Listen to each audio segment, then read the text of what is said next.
The gift God gave him was to be neither a warrior nor a sorcerer, and not even a healer. A sharp, loud command for Rent to act. He nodded and grabbed the piggy bank tighter, shaking it slightly and preparing to do something. The guy's stern face, ready to cope with any danger, give confidence in his actions. He used the borrowed magic skill. A bright light enveloped him, illuminating the guy. The piggy bank's eyes lit up with fire, and something very similar to money flew out of its hole at such a speed that it could scratch someone. Rent stood bravely with the piggy bank in his hands, while money flew out of it at great speed. They flew in different directions, enveloping everything around them that they could reach. The girl in the witch's hat will forgive the guy to hurry, because the trinity that is fighting the monster can no longer cope. They really need the help of Rent's magic. The paper money flew sharply towards the guy with the heavy sword, dangerously approaching his back, as if they were going to attack him, but their goal was to do the opposite, to give him new strength. They had fun with the guy. They became one with him. He sighed heavily with relief. Abruptly, the knight grabbed the sword tighter and cursed loudly for the monsters to attack. Determination began to shine in his eyes with renewed vigor. Now he was absolutely sure of his victory. Using all his magical power, he gave all his strength to an explosive blow. An explosion of enormous size covered the monster, leaving it no chance of survival. Rent was almost blown away by such a stream of wind. He closed his eyes, hiding from the wind, but the explosion was stronger, causing the guy's hair to fly in all directions, and dust and sand flew into his eyes. Gaius continued to stand there after his crushing victory. He was breathing heavily and catching his breath. He realized that he was able to win. He also held his sword tightly, standing in the dust after the explosion. L, the senior healer, smiled and said that the knight was the best. Guy, the senior warrior, smiled back and chuckled slightly. He was proud of himself. Misa, the senior mage, added that this time it would be easy for them to win. Rent sat on the ground, looking at the heroes. He smiled. For him, a victory with one blow. It was very cool. The piggy bank lay on his knee, and the dust from the explosion slowly dissipated. The company suggests continuing this path to reach the end. Rent's profession is called Keeper of Magic. 5 years ago, the village of Alt. Little guy smiles brightly, shows the piece of paper, and shouts that his profession is a swordsman. A very cool profession. The guys next to him support him, saying that this is great. Someone says that Guy is already a D-rank adventurer. The guy proudly replied that he always wanted to be an adventurer and got what he deserved. Goro stood next to him, showed his leaf, and said that he was a blacksmith. Guy smiled and said that this was also very cool, and it was also an E-rank. The boy said that he would fight with the weapon that he would forge, and the young blacksmith sadly replied that he also really wanted to go in search of adventure. In this world, when one turns 15, one can receive a gift from God at a special coming-of-age ceremony. Little Rent smiles, and thinks about how strong he wants to be as an adventurer. Suddenly, a little girl appears nearby and turns to the guy to attract his attention. Rent was delighted to see his friend Misa. The girl reported that his name had been called at church. The atmosphere inside the church was both eerie and fascinating. Large doors, huge columns, people standing with tree branches, all of this could surprise anyone, but also drive them away. Rent looked around, realizing that absolutely everything here was very unusual for him. He reached the man, who greeted the young man with a kind smile on his face. The man addressed him like a holy father. The man handed him a parchment and told him to pray by the light of the altar. And he added that then the Creator would reveal the secret of his entire future life. Against the backdrop of tall windows with patterns of angels, Rent put the parchment to his forehead, mentally beginning to pray to receive his purpose in life. A crowd of teenagers stood at the entrance to the church, some waiting for friends, some for their turn to enter. Rent came out of the church. Misa was glad to see him and asked if he had finished. Guy was also very happy about the guy's appearance. They started asking him how everything went. They were too interested in what role the guy got. Rent awkwardly scratched the back of his head and showed his paper where the role of the Guardian of Magic was written. He explained that even the Holy Father was surprised, and it seemed that he had an S rank. This shocked everyone who was nearby. Guy was very surprised by such a high rank. He added that this was a very rare case. A crowd of people gathered behind him who also really wanted to look at Rent's leaf. The guy looked more closely and saw that Rent was the Keeper of Magic. Suddenly, his gaze dropped lower. He suddenly fell silent, thought, and shouted loudly that the guy's magic was 1,200 units. Guy shouted sharply that this couldn't be, because his magic was only 20. The girl next to him replied that her magic was actually 13. The guy started shaking and asked what his strength was. Rent came closer and also wanted to take a look. He said that his power was to lend magic. The company nearby did not immediately understand what this meant. Rent explained that it was most likely a skill of transferring magical power to others. Guy sharply asked if he could really borrow the guy's magical powers and use them as much as he wanted. Misa came up from behind and said that it was really cool. The guy got scared because she came up so unexpectedly. She says that it is a very excellent gift and it is also S rank. Rent asked if she really thinks so. Misa smiled sweetly and congratulated the guy with all sincerity. The guy smiled shyly and thanked the girl, to be honest. Borrowing from a magic keeper is just one of the skills. Essentially, it is the ability to store a little more magical power. In general, it is a general term for the energy expended when using a skill. Exhausted magic power is automatically restored during rest and sleep. There is a limit to the amount of magic power that can be stored. It can never be restored beyond this limit. But he can store the excess in the magic storage. Its capacity is equal to its maximum magic power, totaling 2,100 units. Rent lay on his bed, staring thoughtfully at the ceiling, thinking that he had no idea if he would ever be able to use his skills. He realizes that he wasn't even taught how to do this. The guy remembers how he was told that the most important thing in magic is the image. He turns his gaze to the shelf on which stood a very ordinary little piggy bank. This is his old piggy bank. He decided to take it and try to use it for his new abilities. Rent looks at the piggy bank and thinks that he will most likely be able to store magic in it, like coins. Suddenly, the piggy bank began to shine with a magical light. The guy realized that it really could be perceived as a piggy bank. He says that this piggy bank will not be for coppers, but for magic. Abruptly, he said that he would keep it in a piggy bank. Magic, in the form of paper money, began to fly into the piggy bank. On the street, someone was practicing magic using a fireball. Rent approached Misa from behind and decided to use borrowed magic, which surprised the girl. She felt her strength begin to return to her, which she happily told the guy magic had returned to her. The guy came closer and explained to the girl that, in order to regain her strength, she needed to put her hand on the piggy bank and direct the flow of energy into it. Misa did just that, put her hand on it, the piggy bank began to glow with a magical light. Rent happily reported that the girl was doing everything right. Guy happened to be nearby and picked up the piggy bank and asked with a smile what it was. Rent replied that it was obvious, and added that it was the best representation of the vault that he could come up with. Misa turned sharply to the guy to draw his attention to herself. She took a step closer and asked if the boy wanted to go on an adventure with them. The girl explained that they had planned to register a squad in the guild, she, Guy and Rent, and then they would see who else they could find. The guy was very surprised and looked at them with the hope that they were not joking. Guy was nearby, put his arm around his shoulder and said that now they definitely wouldn't have problems with magic. Rent explained that he wouldn't be able to use magic as much as he wanted. If he borrowed it, he would have to return it. The guy next to him replied that he understood everything. Misa smiled and said that Rent had talked about how much he dreamed of living a life full of adventure. Rent smiled brightly and answered positively.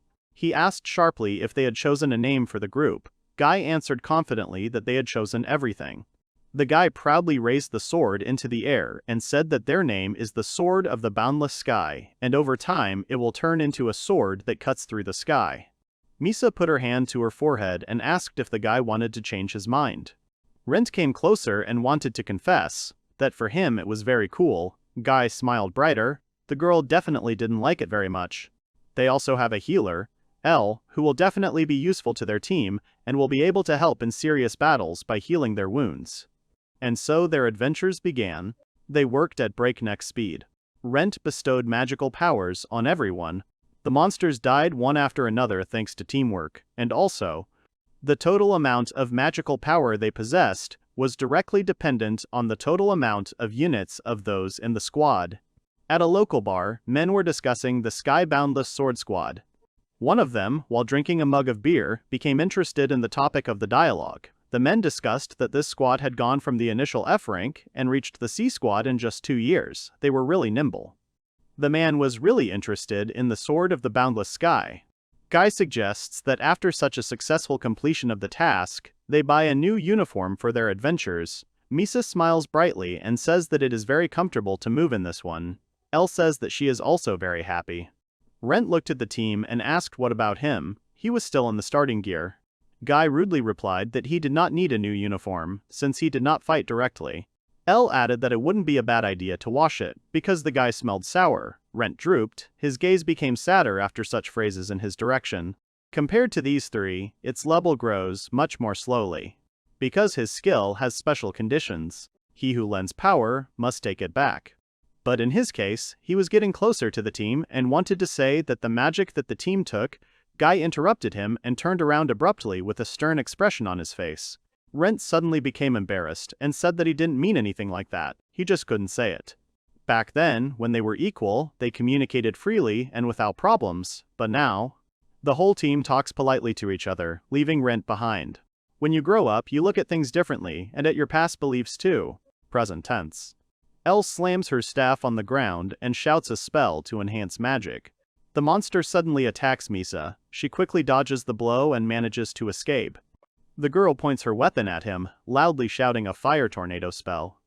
The fire stroked the monster completely, hiding the monster within itself and slowly burning it. Guy stomps his foot and clenches his jaw, aiming straight at the monster. Swinging his sword, he conjures a vacuum scythe. The huge monster was defeated and lay in the water, completely motionless. Guy smiles broadly and throws his sword over his shoulder. His rank is B. Elle smiles brightly and says that they are having a very ordinary victory day. Her rank is B. Misa adds that they were really weak. Her rank is B. Rent stands behind and applauds the team with an admiring look for such a ride. His rank is S. Guy ignored him, raised his head proudly, and said that it was time for them to go to the guild to report to her. He was looking forward to his assessment. Misa asked if they had heard that people were saying that their team was the closest to an A-rank party. The guy didn't even doubt it. Rent turned around. Behind him, in the ruins, he saw a chest. He called out to the team, saying that he had found a treasure chest. It was raining heavily outside, pounding the roofs of the houses. In a small hotel, in one of the rooms, a single candle burned, illuminating a small space around itself. Rent sat in front of his team, sadness in his voice, not understanding what was happening. He looked at Guy, not believing his words at all. The guy interrupted him sharply, telling him not to make him repeat himself. He added that they had to climb to the very top. He concluded that they would recruit new adventurers and create and form Squad 2.0. And Rent will be excluded. The guy's eyes became empty, fear and disappointment were red in his eyes. Swallowing the lump in his throat, he asked uncertainly, why him? He didn't understand why so suddenly. The whole team was smiling, sarcastically, looking at him. They didn't care. All three of them suddenly showed the large bracelets on their arms, which shone brightly in the light of the small candle. Rent was surprised that they were wearing the bracelets from the chest he found. Guy explained that they had appraised it in the shop, and the owner himself was surprised, saying that it was a very rare item. He also added that this bracelet restores the owner's magic unit up to 1,000 units per day. The guy summed up that there were 3 bracelets, and that was much more than the guy could give them. Misa added that they needed magic, but it didn't necessarily have to be Rent's doing. The guy tried to defend himself, saying that with these bracelets he would be able to give more than 5,000 units of magic. Rent added that this way they would be able to use absolutely any magic and asked, "Isn't that so?" Guy abruptly stood up from the table. He began to say that it was for this very reason. Guy grabbed the guy by the neck sharply, lifting him into the air. Rent began to slowly choke. Looking sternly at the guy, he said that he would test him and ordered him to try to get out. Rent was suffocating. He couldn't even move. He wanted to get out, but he physically couldn't. Guy was still looking sternly straight at the guy, telling him to stop being smart because he didn't have that much magic. Rent quietly asks to stop. He wants to breathe air again. He can't do anything. He's weak. His eyes roll back. Tears flow from them, and the guy no longer has any hope that they will let him go. He says that he is in terrible pain. He looks at Guy with pain, hoping that he will let him go. Slowly, the hand on the guy's neck loosened. Rent fell painfully to the ground, breathing heavily and trying to catch his breath. Elle laughed loudly, saying that the guy had a very funny face. He looked at his now former team with anger and slowly breathing, trying to catch his breath. Misa also looked at him sternly and asked what kind of look this was. He added that she completely agreed with Guy. And she asked sharply, does the guy really want her to feel sorry for him? Ren tried to say something, but the words treacherously stuck in his throat. He could not utter a word. He was consumed by resentment and anger. The guy couldn't bear it any longer and ran out of the building, consumed by resentment. Elle waved her hand at him with a sarcastic laugh and a cheeky smile and shouted goodbye after him. Guy smiled and said that finally there was one less problem, now they wouldn't have to suffer with him. Misa replied that this incompetent person should have been kicked out a long time ago. Guy laughed back and said that the girl was indeed cruel. Rent walked slowly, quickly getting wet in the pouring rain, a lump of resentment and anger at his former team stuck in his throat. He remembered Guy's wild smile, who tried to strangle him, his hand clenched into a fist. This time, there was nothing he could do in this situation. The power he was given was a great revelation to everyone. S rank is a very unique gift. Just stand behind and distribute magical power. Unable to bear it, the boy threw away the piggy bank he was carrying on his shoulder, and it fell with a loud thud onto the ground, which was soaked by the rain. Rent looked sadly at the ground as the rain dripped down on her head. The weather seemed to pick up on his mood. The guy spoke into the void that he never wanted this. Remembering the faces of the Trinity, he realized that they were all. He wondered if he was truly incompetent. Was that why he had been kicked out? Tears gathered in Rent's eyes. He thought that if this was really so, then, at least, all the magic that I copy he once gave away. Unable to bear it any longer, he shouted into the emptiness of the rain, demanding that all the strength that had been taken from him be returned. He continued to stand silently in the deserted street under the heavy rain. Suddenly, a phrase sounded in the guy's head that he had fulfilled all the requirements for the evolution of the gift. Rent was surprised, and the voice continued. He said that the storage evolved into an infinite storage of magic. The guy wondered where this voice came from.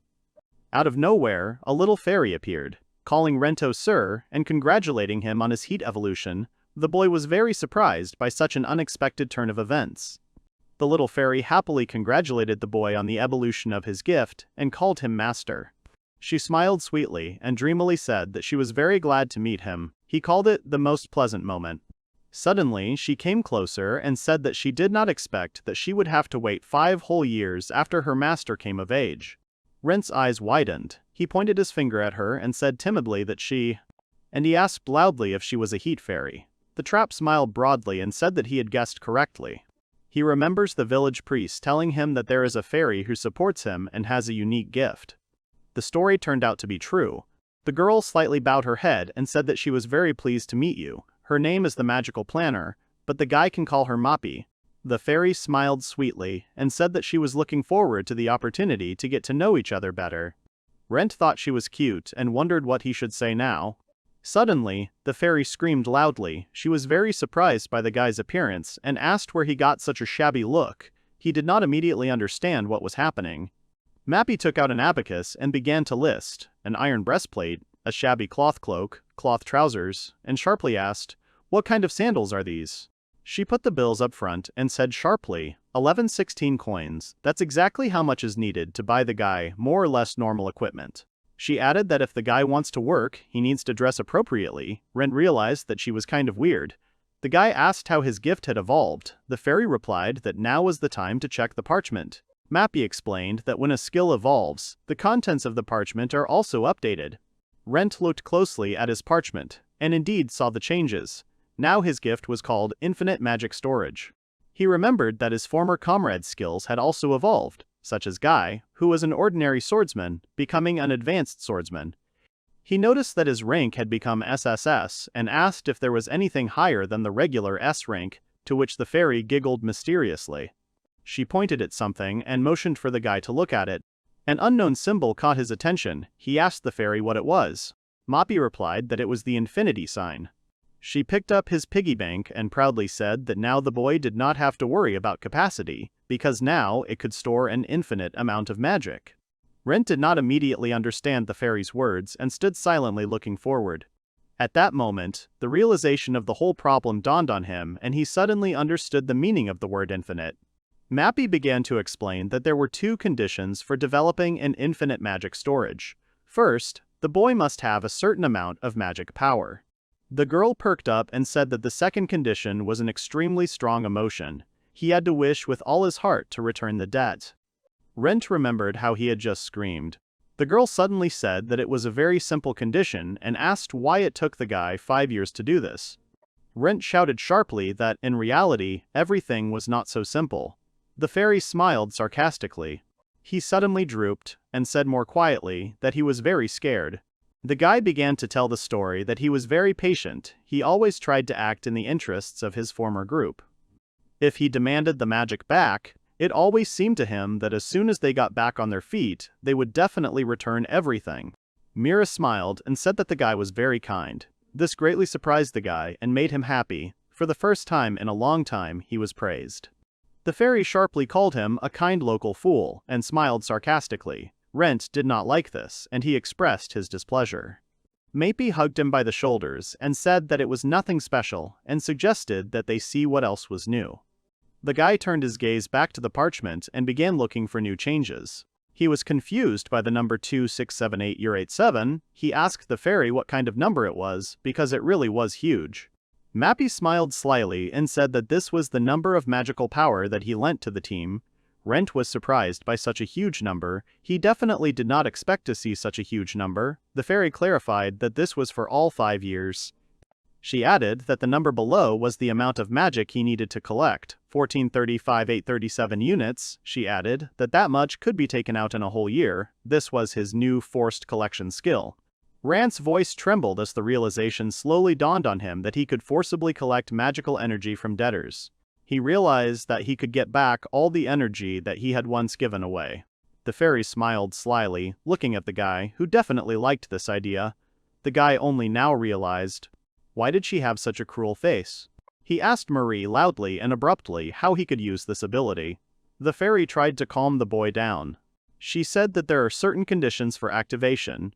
For this, it is necessary to conclude a contract with the debtor. Rent emphasized this word for himself. Empy said that there are types of forced return of magic, but they are complicated, although, if you think about it, the fairy sharply told the guy to leave it to her. Rent smiled at the fairy. He was ready to trust her. The two men who were walking past looked at the guy with distrust. They were waiting for the question, who was the guy talking to near the tree? They could not see the fairy, and it was a surprise for them that some boy was talking to the air. They decided not to bother the guy, and against the past, they considered it the best option. A new sunny day, the rain has ended. Again, a quiet hotel, from which Guy came out and said that yesterday evening had gone wonderfully. He put all unnecessary thoughts aside and told the guys that they needed to go to the guild and find a new comrade. Suddenly, something interrupted all his thoughts. Stood in front of them, his head raised proudly. This greatly surprised the team. They definitely didn't expect to see him here. Guy rudely asked why the guy would suddenly come back.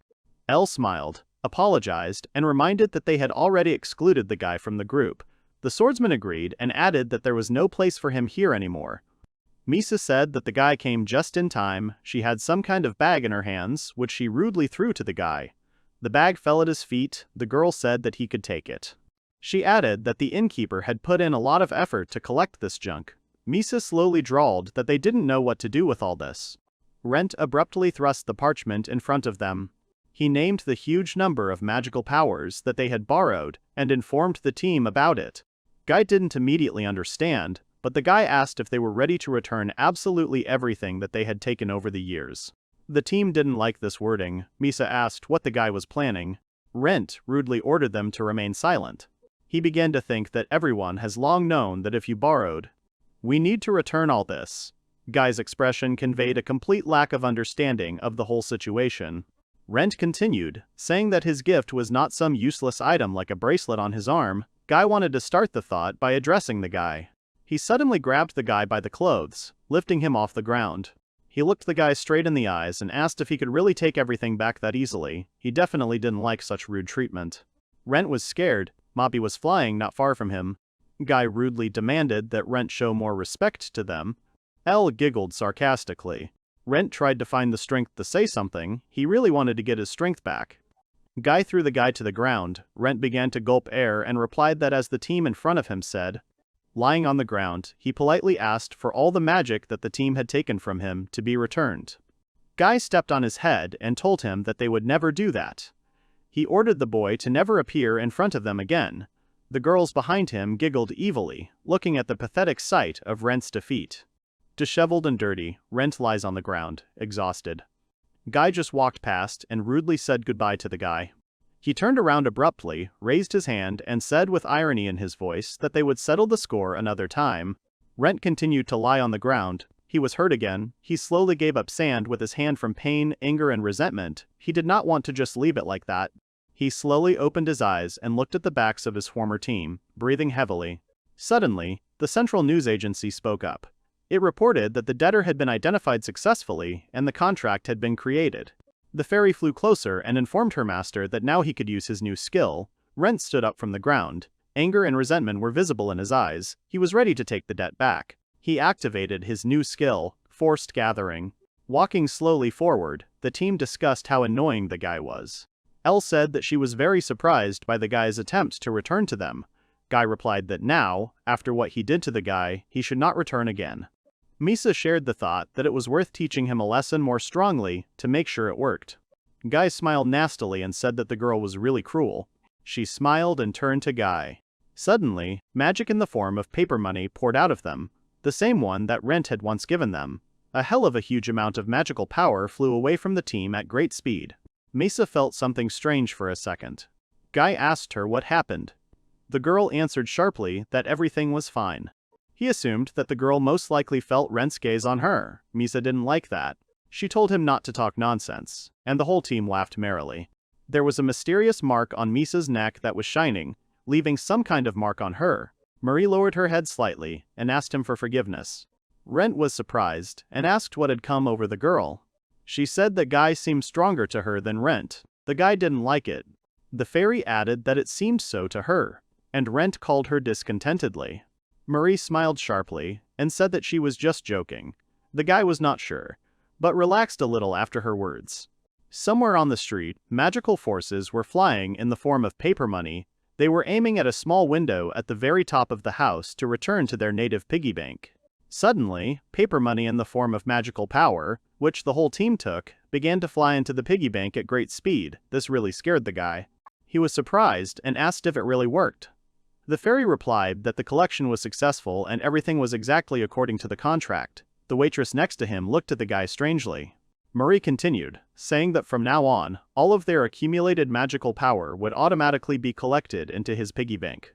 Rent looked at the parchment and was surprised to see that the amount of magic in the vault had actually increased. Suddenly, a voice announced that the condition for a new skill had been met. The guy was no longer surprised by this voice in his head, because it had not sounded for the first time. The voice added that Rent had learned a new skill, a magical operation, and the fairy was nearby and noticed that the guy had learned a new skill. A magical operation, skill that consumes the user's or storage's magical power, and increases the user's maximum magical power in the current state. By spending 1,000 units, he will increase his maximum magic power by 1. The fairy rarely asked, "Is there something wrong?" Rent scratched his head awkwardly and said he thought it would be something cooler and more powerful. Marie smiled slyly and asked what the guy was talking about, and added that it was a great skill for growth. The guy got scared and sharply agreed with her. He was scared by her smile. The fairy cleared her throat slightly. He already has an infinite supply, even if he increases his magic level now. He turned to the fairy and reminded her that she had said that there were methods of forced collection and asked if that was true.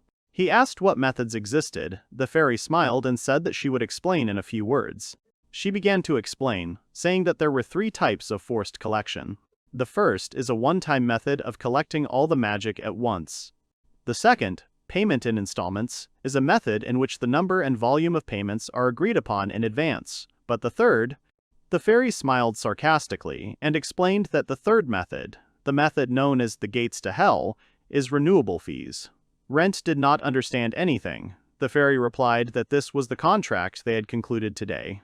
The guy asked what was so scary about renewable fees. Marie replied that there were actually a lot of things. She began to explain that it was something like a sand trap, from which one could not escape no matter how hard one tried. The most hellish method of collection. The girl added that it was just a fixed amount to pay, and added mysteriously that, almost, rent was demolished. Isn't that the same as installment? The fairy explained that the installment plan, simply dividing the amounts into parts and further collection, even if daily payments are difficult, the debtor sees the goal in full repayment of the debt. She added abruptly that a renewable debt was something else entirely, and Rent's eyes widened, not understanding anything. She explained that even if a debtor borrows 100 or 10,000, the amount that the debtor pays back is the same each time. Rent became interested, and the girl continued, deciding to explain using his former team as an example. The amount of power is 3600, recovery is 360, 10% of the amount every hour, per day is 8640 units, 3000 that can be restored, the amount of magic power that can be collected in one day is 11640.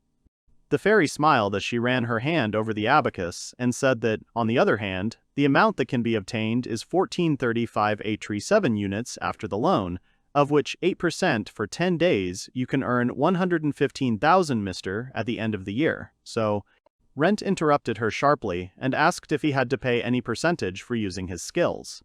The girl continued to smile and said that of course the guy would have to pay, such is the power of the endless magical storage. The guy noticed that the fairy spoke like a moneylender. Mappy added that if there is 11,640 every day, subject to collection, then it will be 11,16,400 in 10 days. The interest that is accrued is 11,500 in 10 days. Some kind of realization slowly came to Rent. The girl continued for him, with a sinister smile, saying that the principal amount of the debt was hardly decreasing. She added that the slackers just keep paying interest, and when a new month begins, even more debts appear. The guy listened to all this with a shocked face. He asked the fairy loudly and sharply if they had really made such a pact. She simply smiled sarcastically and replied that it was so. Rent remembered that he left everything to the fairy's discretion. She replied that everything would be fine and he had nothing to worry about. The girl reminded that the guy's former team never thanked him, so it's high time they got what they deserved. The fairy continued, saying that he had been insulted and kicked out of the squad that they had all created together. Her tone of voice suddenly became rougher. She said that these scum were not worthy of pity. Rent was surprised by the sudden change and turned to the girl, appealing to her reason. The fairy's smile became wild, almost inhuman. He said that they simply had to track them down, crush them with force, plunge them into the abyss of despair and make them regret everything. The girl added that maybe they themselves were not competent. Rent called the fairy sharply to distract her from her crazy thoughts, and the girl reacted. The guy said that it scared him a lot. Moppy replied that she was just expressing her feelings. The people around did not understand why some guy suddenly started screaming. Rent replied that everything was not really like that. The fairy smiled sarcastically. Rent slowly lowered his head, descending into his thoughts. Moppy said that in fact the contract could be changed at any time. The guy understood everything. The girl started to think that if the guy ever had to apologize for this garbage, Rent replied that he would think about it. The fairy said that the boy was too kind. She thought sharply, and then added that he was more likely a kind fool. Rent expressed his dissatisfaction with such a nickname and shouted at her to stop. A guild sign where the team was recruiting new members for their company. The girl pointed to herself and said that she was a natural-born thief, and also very fast. The team replied that they did not need that. The dark-aged man said that his gift was dark magic, and also that he was younger than he seemed at first glance. The team replied that they did not need extra worries about a decrepit old man. Guy suddenly stood up from his chair and sent everyone away, saying that the recruitment was over. He was indignant that everyone who came today was just a bunch of losers. Throat raised her chin and arrogantly said that no one suited their beautiful squad. The guy happily agreed with her thoughts. Misa picked up some parchment and said that this adventurer looked very useful and specified that he was a sniper. Guy began to carefully examine the piece of paper in his hands. The guy noticed that he reminded him of someone, and very much so. He asked Misa abruptly if she missed Rent. The girl lowered her head and said that she hated him with all her heart, and was very glad that they were finally rid of him. The girl said that during all the adventures she learned on what type of guys she likes. She added that she likes guys who have a strong sense of self-worth and are also reliable and strong. Guy seemed to understand something, and looked strangely at the girl. Elle sharply shouted at the girl not to dare touch his boyfriend. Misa sharply asked, "Since when are they a couple?" Guy laughed at the whole situation. Suddenly, his attention was drawn to a strange sign on the girl's neck. He turned to her and asked what it was. Misa was surprised. Elle said that the guy also had such a sign on his neck. He was very surprised. They looked at the girl and, as it turned out, all the team members had it on their necks. Misa looked at the mirror and asked what the hell that was. Elle replied that it looked like a magic symbol. Guy loudly replied that he didn't remember casting any spells. The girl said that now it's worth checking the statuses. Maybe that way they can understand what's happening to them. The girl looked at the owl parchment and noticed that all her magical power had disappeared. Maria, in the form of paper money, quickly flew to the roof of one of the houses. They all flew into Rent's piggy bank, accumulating there. The guy noticed that the amount of magic in the storage had increased again, and the fairy was giggling nearby. Mappy said that she was completely sure that the hero's previous team was now in a state of shock from the whole situation. Rent began, thinking that if they found out that all this was his doing, he was absolutely sure that they would look for him. The fairy sighed and asked if the guy was really that afraid of them. She added that if that was the case, then the guy should just beat them up. Rent couldn't believe his ears, that he would beat someone up, and such a team too.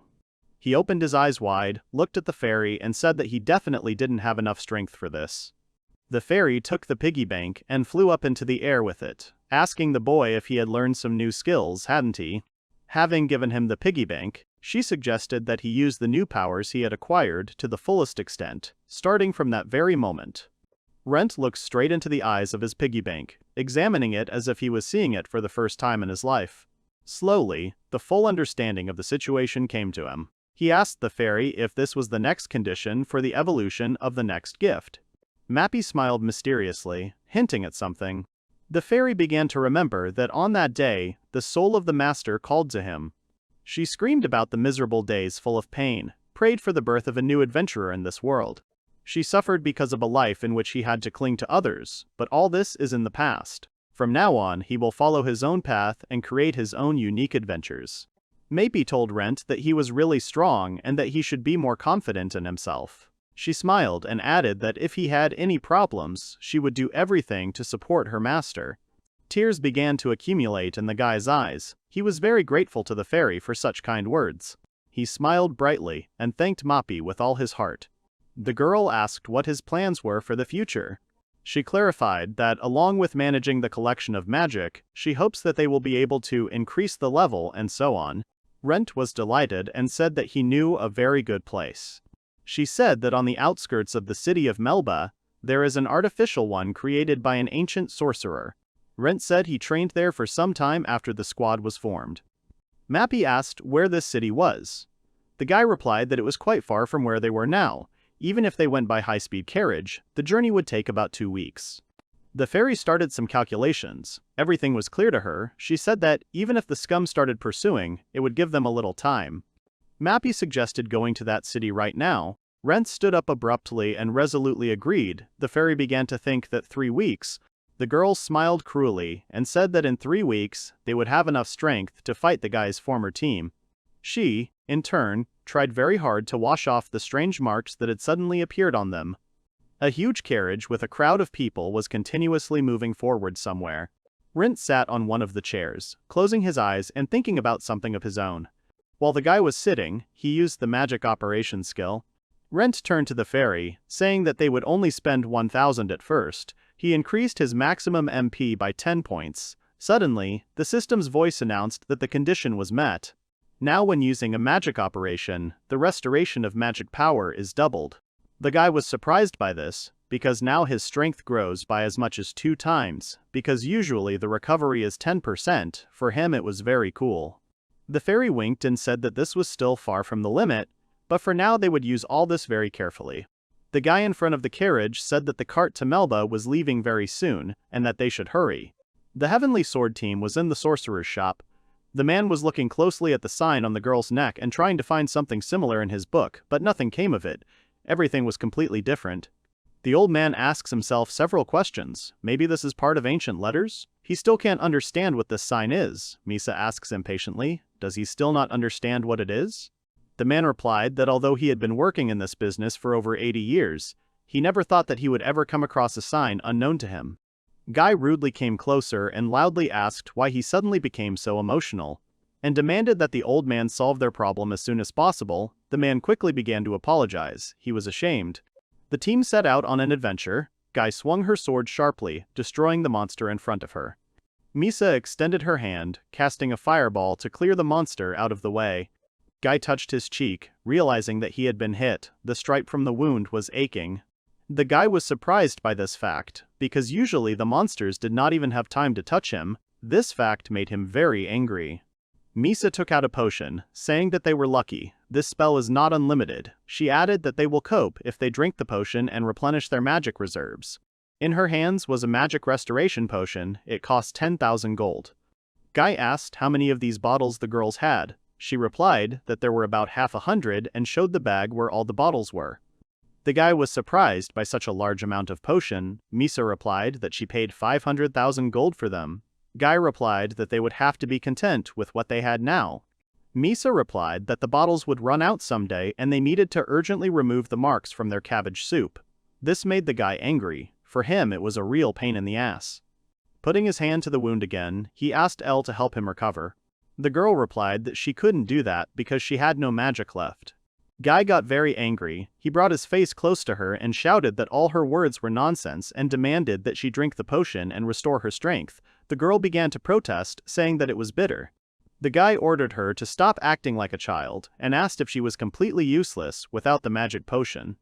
Elle couldn't take it anymore and started crying loudly. Misa and Guy just silently watched this scene. The guy silently walked forward. His nerves were already at their limit. He was tired of all this. Misa tried to stop the guy. He shouted at her to leave him alone and asked if it was his fault that Elle didn't want to restore her magical powers. Elle continued to cry loudly and screamed that she didn't want to drink the potion, but she really wanted her magic back. Misa held the guy's hand, trying to stop him, and thought about something. Rent came to mind. Suddenly, the girl slowly began to realize. She did not want to believe it. For her, it was completely impossible. The girl began to think that the one who cast the spell. Guy and Elle became interested, listening attentively to the girl. Misa slowly called out Rent's name, saying that it was all his fault, while the guy himself sat calmly in the carriage, listening to the fairy. He looked at the girl and asked if she really loved admiring nature so much. The fairy replied that she simply adored doing it. She asked sharply what volcano was in the distance. Rent replied that it was Mount Grimo, and also told about rumors that there might be a dragon's nest on the top of the mountain. Mapy's eyes sparkled with joy and childish interest. Rent smiled tenderly, touched by the fairy's behavior. He thought that Marie knew everything in the world, but as it turned out, this was not so. Today is the 6th day of the guy's journey. All this time he has been consuming magic and increasing his maximum amount. Thanks to this, its current value is as much as 4779, which is comparable to the indicators of some great magician. Yes, magic operation is definitely a great skill. Allows him to freely move magical power in and out of the vault. He doesn't quite know how to use it right now, but according to Moppy, over time, everything will understand and realize the power of this skill. Now the guy can only sit. Now he is looking forward to his next improvements. Moppy looked out the window with childish excitement, examining all the nature around her. Suddenly the system gave a voice, reporting that a total of 350,000 units had been spent on the magic operation. The system added that the condition had been met. Now the level of the magic operation had increased by 1. The purchase skill became available. This phrase shocked the guy. He did not immediately understand what it meant. The fairy flew closer and said that her master was able to do it. Rent didn't understand anything. He looked at the parchment and said that nothing new appeared on it. The fairy said that he just needed to wave it. The guy was surprised. Mappy pointed with her finger at exactly what the guy should do, urging him to do it. She also added that if you swipe your finger from the bottom up. Rent did just that, and as soon as he swiped up, a bunch of new information appeared on the parchment. The guy's eyes widened in shock. Everything he saw was really amazing. The fairy asked, "Isn't this a great selection?" Rent ran his eyes over the text, paying attention to the skills that appeared on his sheet. Moppy explained that they were all given to people by God and usually they couldn't be obtained just like that. The guy wondered if it was really possible to buy them.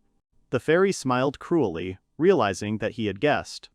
The girl explained that this was all happening because it was a unique SSS rank skill. After finishing her monologue, Moppy asked what kind of adventurer the boy wanted to be. She added that she would always be ready to give advice on this matter and summed it up by saying that now, the boy can get almost any skill. 2 weeks passed and the couple was able to reach the city of Melba. Rent stood in the middle of the street, looking around. The fairy pointed out that it was actually very busy here, and the guy replied that adventurers from all over the world come here to go through the great labyrinth of Melba. Maybe asked sharply, Rent was here when he first started his adventure, wasn't he? The guy answered that he was. They entered a small shop. The pretty girl asked if the guy was a member of any group, and asked if the guy was sure that he wanted to change his location from his previous city to Melba, to which she received a positive answer. The girl smiled and said that the registration was completed successfully. The guy had just received the right to challenge the Great Labyrinth and congratulated him on this event. Rent said it would give him a nice advantage. The fairy smiled cruelly and said that if these scum did come for them, they would not have to be afraid of them. The couple reached a huge labyrinth. They stood near the entrance to the Great Labyrinth of Melba. The fairy looked high up and said that here was the dungeon itself. She urged her master to go forward, to which the boy happily agreed. They walked forward slowly, beginning their new adventure.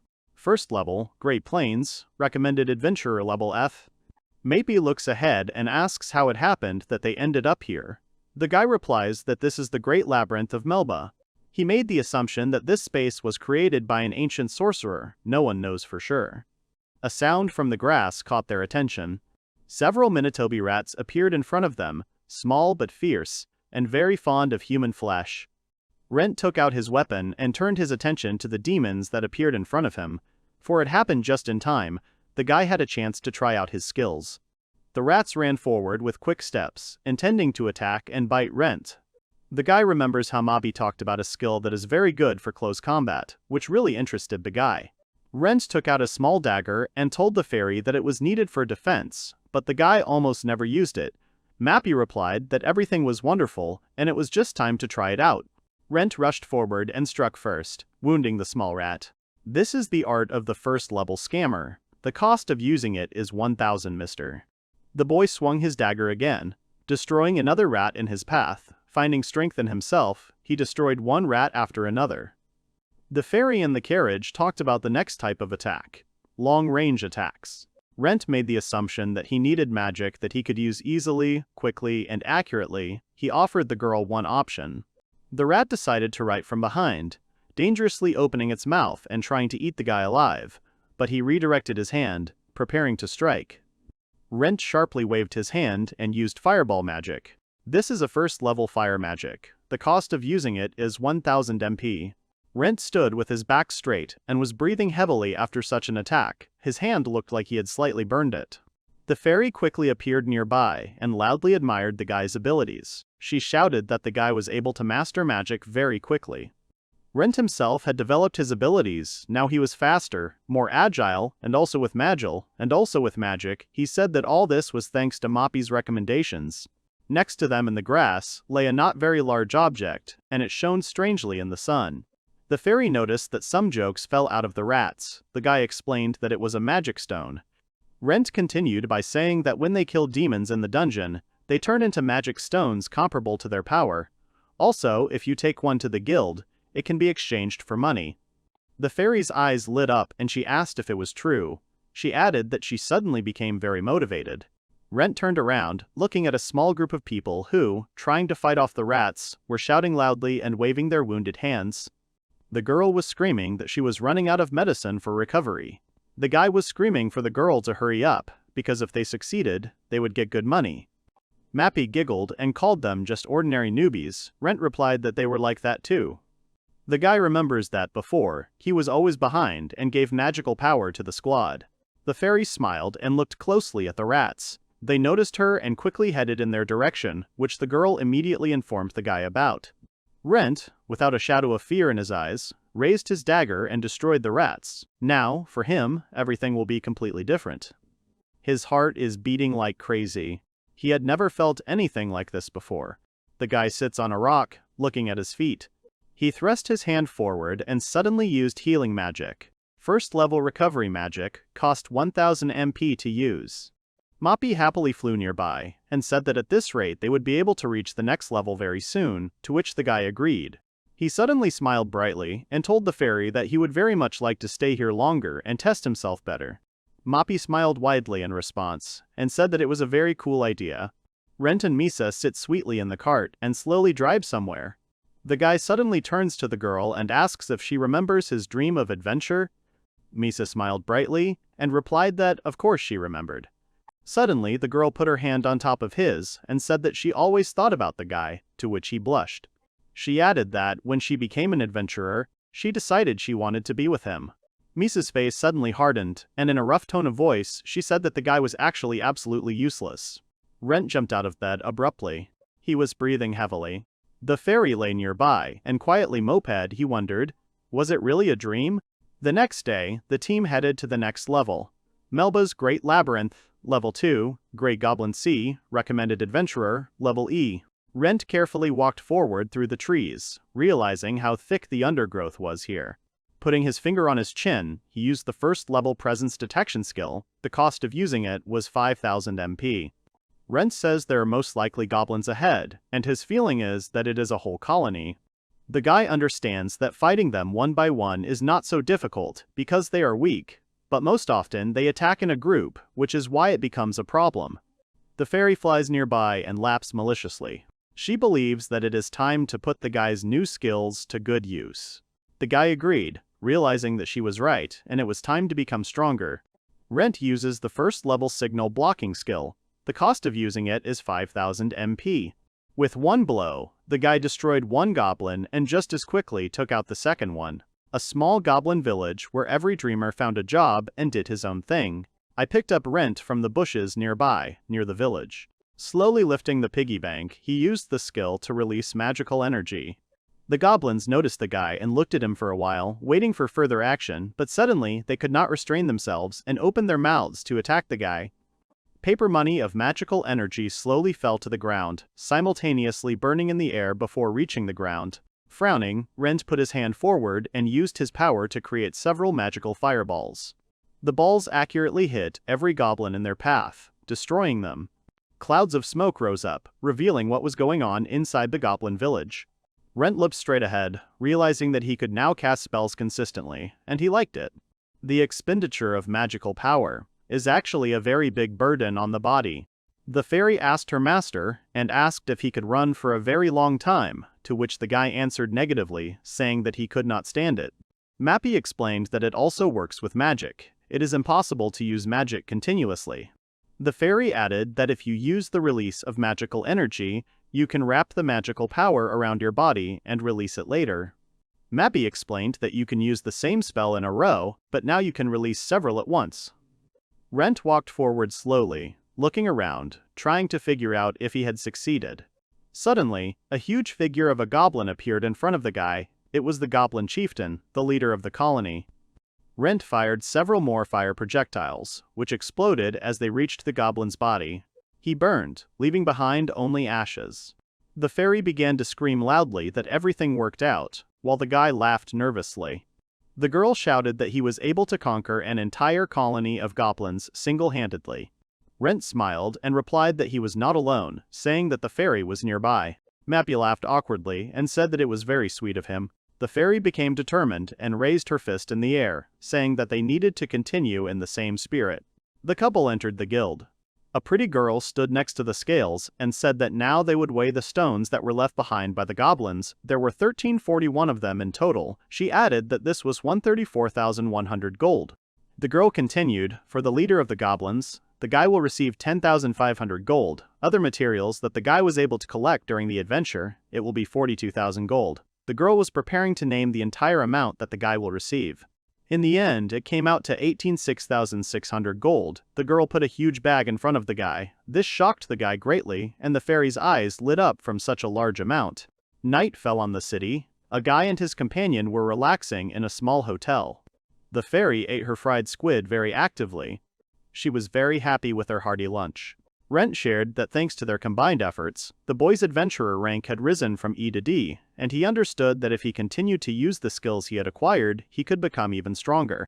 Clenching his fist, the boy realizes that at this rate he will be able to stand up for himself and fight back against Guy, and such thoughts give him the determination to train.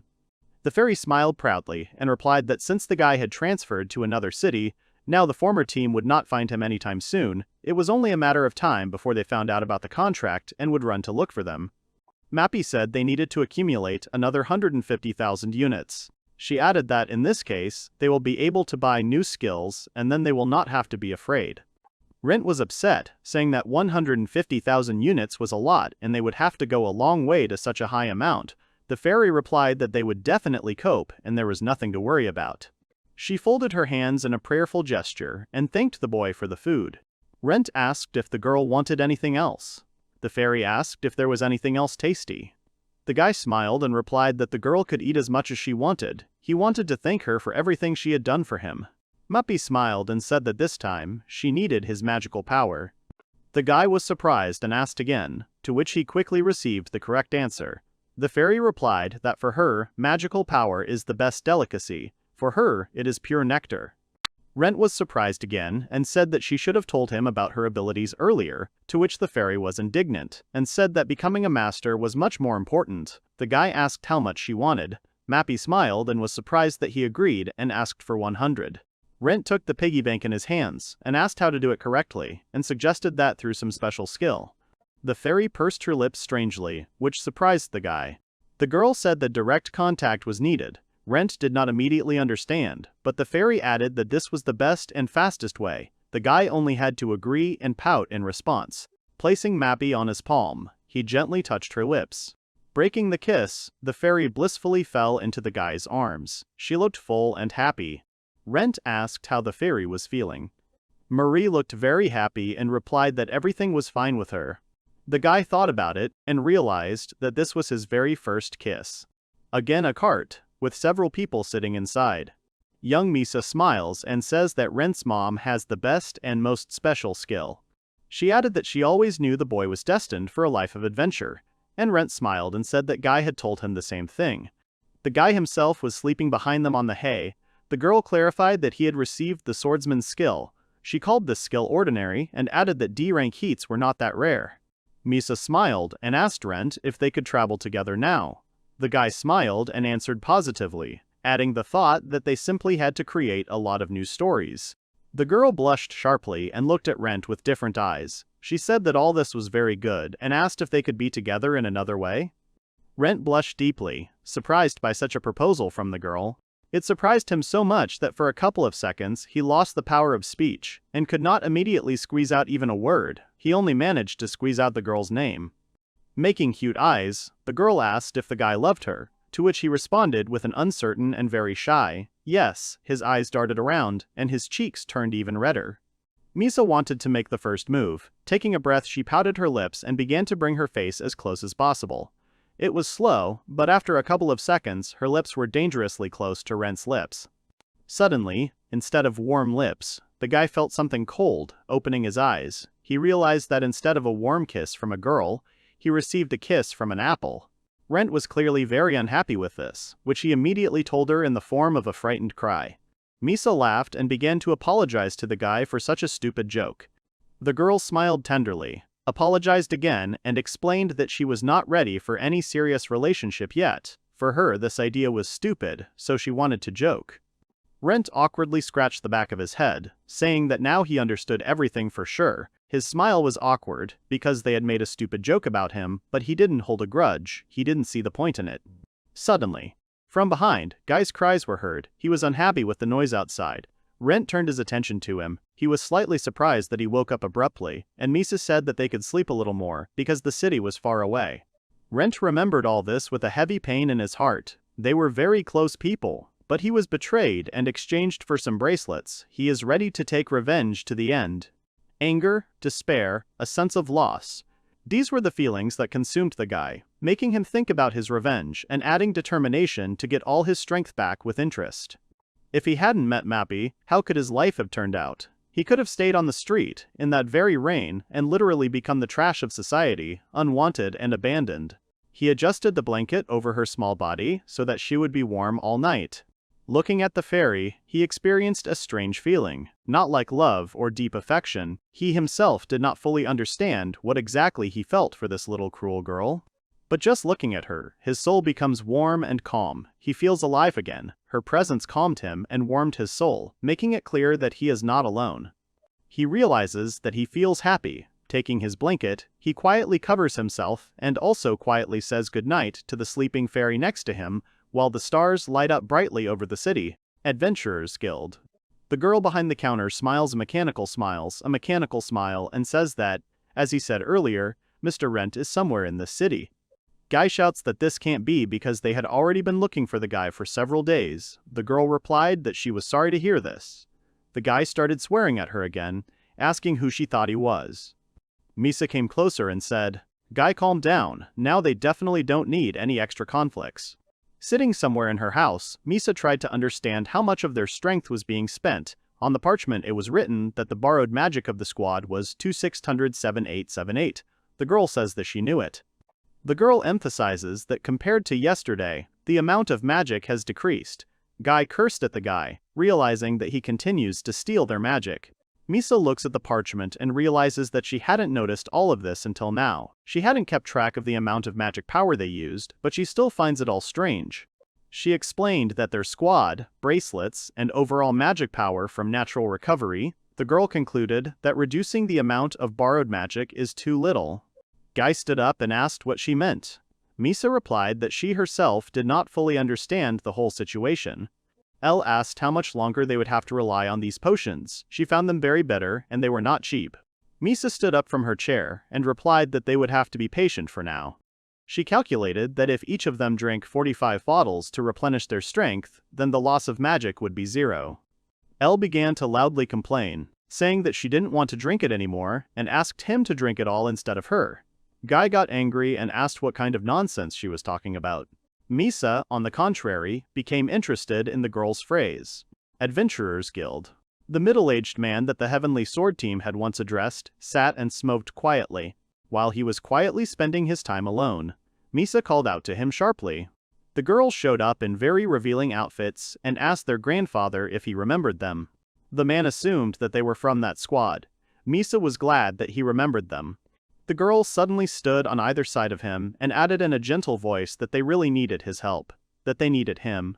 Grandpa was surprised by such pressure from the girls. It shocked him. He could not have expected that such girls would first drive him away from their team and then come back and ask for something.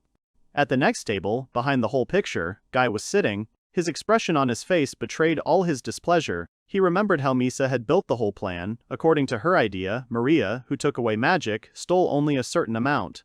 She rarely got up from the table and said that they should increase the overall amount of magic for the entire team. They just need to find a recruit with a high magic stat. Guy was pleased with this plan. He believed that it would reduce the influence on the others. Elle called the girl a genius. Showing the parchment of the old man they had visited not long ago, they realized that they needed him. Now he was their target, which they were able to find quite quickly. In a playful voice, Misa begged him for an answer. She pressed herself as close as possible, hoping that her plan would work. She wanted to believe in it, and did everything she could for it. The old man himself looked with red cheeks, trying to raise his gaze.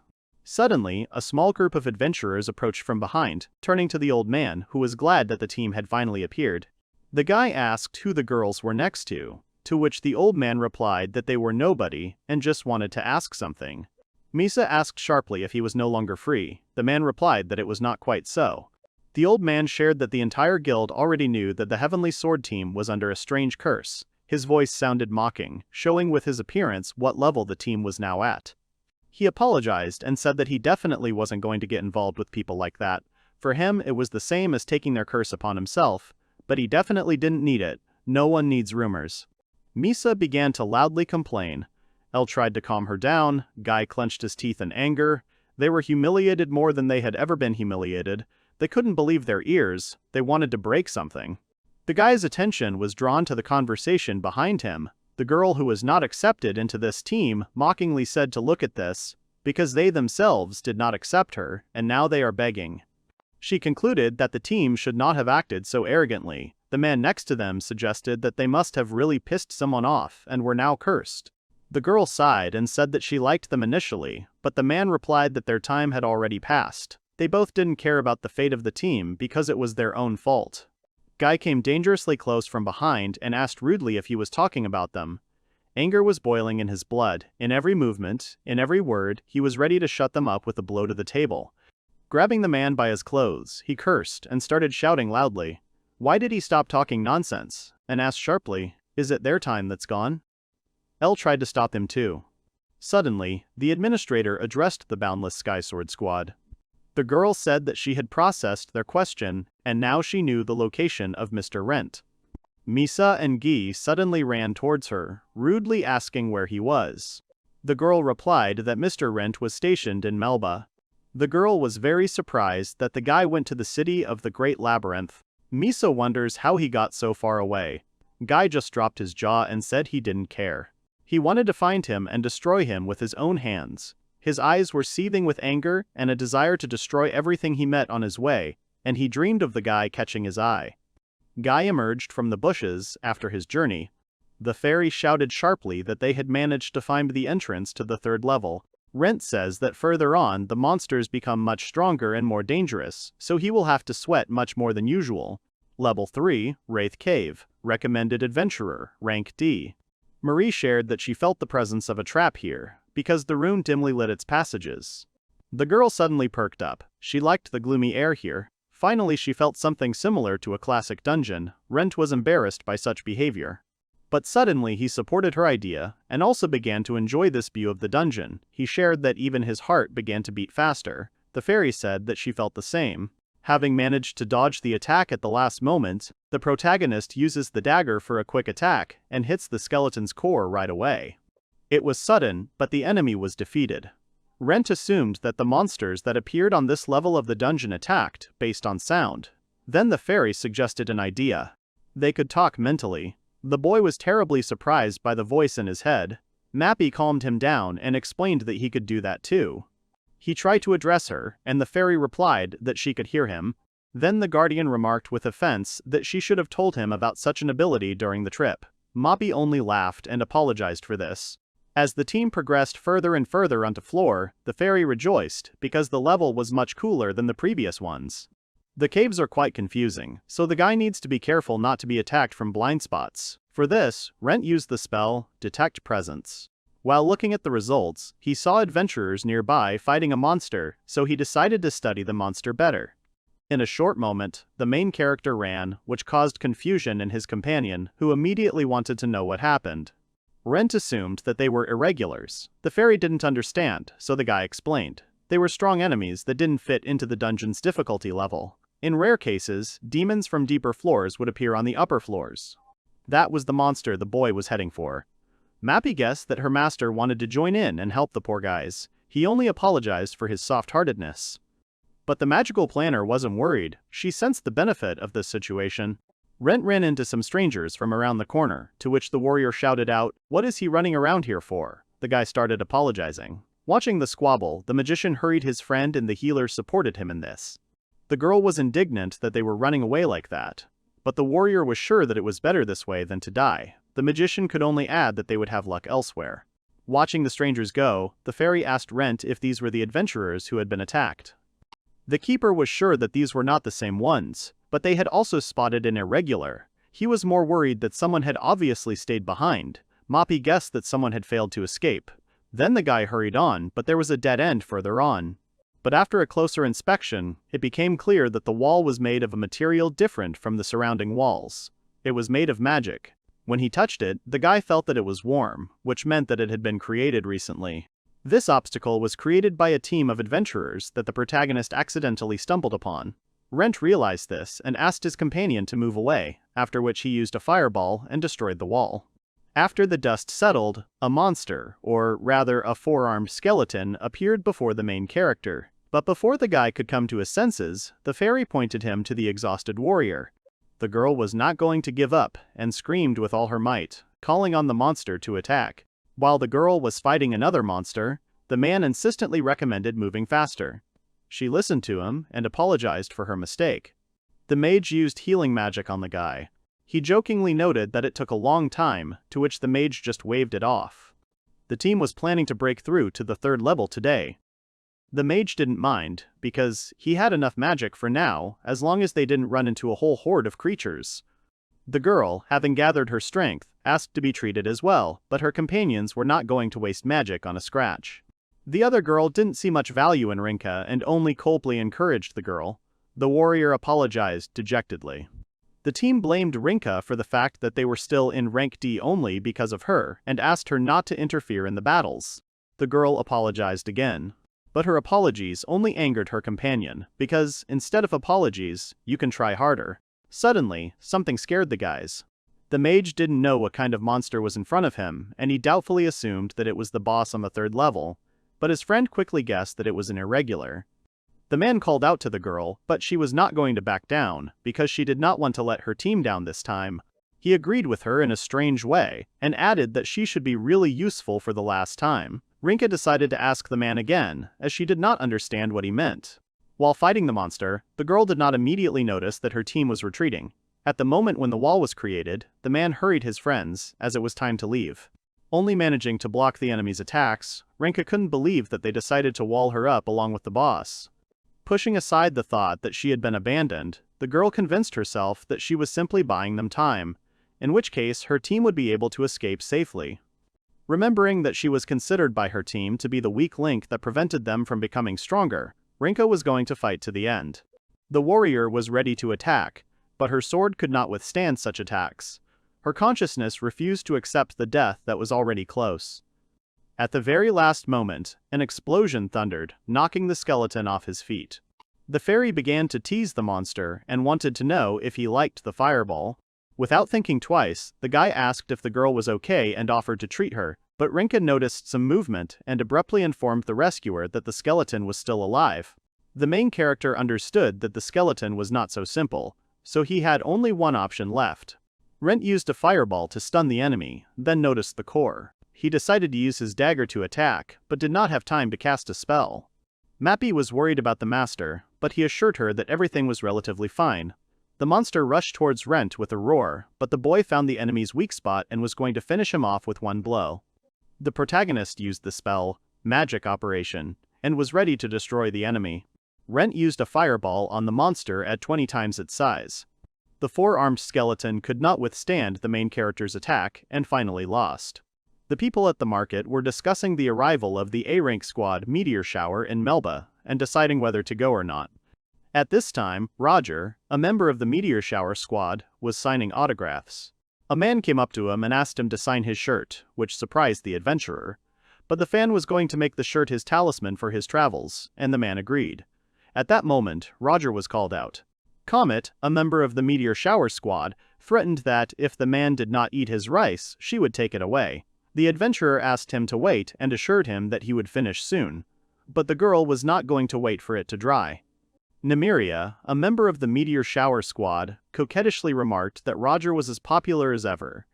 At this time, Jin, a member of the meteor shower squad, was telling them that their team was going to conquer the Great Labyrinth and asked if the Lord would smile upon them.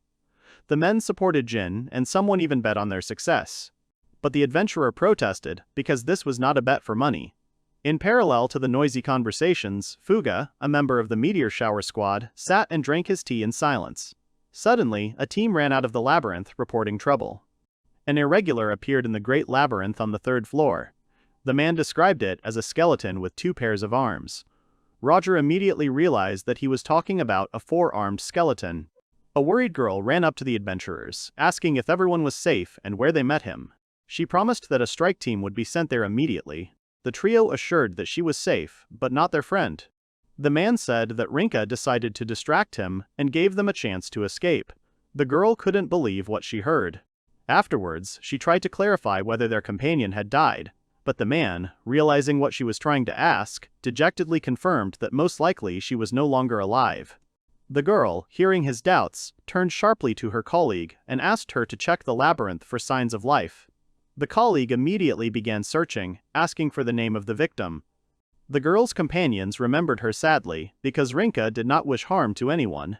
At that moment, the man received a report. People were delighted with the good news. The girl was still alive. Someone suggested going after her immediately. The team was not happy with this news and clearly did not expect her to be alive because they locked their companion in. The girl noticed the team's strange whispering, but Roger confidently interrupted any conversations. The meteor shower squad is going to destroy the irregular and save Rinka. The girl turned to the group with doubt. Roger explained that they had not been in the labyrinth for a long time. They could take a short trip to get used to it. Comet was going to have fun. people started talking among themselves. Because such a promising team is participating, it gives everyone hope. Suddenly, someone shouted out that there is no need for help. Rent had dealt with the monster and was now leaving the labyrinth with the girl completely unharmed. Seeing Rinka, her team screamed her name in fear. The protagonist killed the irregular, leaving only a large magic stone. Then Roger came up and asked in amazement if it was really Rent. The guardian happily greeted an acquaintance he hadn't seen for a long time. The man was interested in the identity of the girl next to Rent. Rinka herself answered him that the guy had helped her escape. The people around him started chanting, noting that the guy was cool. Then the man hysterically asked the keeper if he was the one who had passed them. Jin stopped him and suggested that he thank Rent for saving his friend. But the main character answered seriously that there was no need for that, because they used Rinka as bait. The man asked him again in shock. Nymeria asked suspiciously about the bait. And the girl incredulously reminded that according to her team, she stayed voluntarily. The warrior pretended to scream that everything was as he had said then, and the keeper's accusations were a lie. Rent asked the girl to look at a piece of wall created by magic. These three conjured the wall and cut off Rinka's exit. If you check the stone, you can find out the person who created the wall. People started to condemn such an act. And in desperation, the man turned to the girl to confirm that her team was not lying, and this guy made it all up. Adventurers are fickle. There is no guarantee that they will be alive tomorrow, so they completely trust those they take into their party. But this trio knows only betrayal and abandonment. Roger thought that this team had no right to exist, but then someone tapped him on the shoulder. After a silent dialogue with Fugue, the adventurer calmed down. The worker wanted to know if they had any excuse. Roger decided not to get involved in it any further and suggested that they go hunting for a change. Jean supported the idea. Then the man asked Rent if the keeper was free the day after tomorrow evening. The protagonist did not understand him, but Roger had already said goodbye to him, getting ready to leave.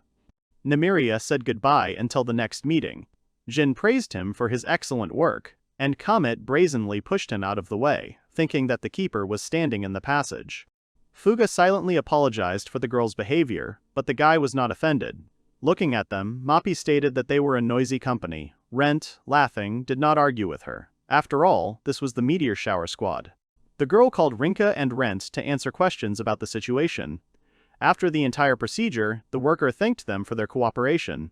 The crystal had been shining blue all this time, meaning their testimony was true. The girl wanted to know what had happened to her former squad.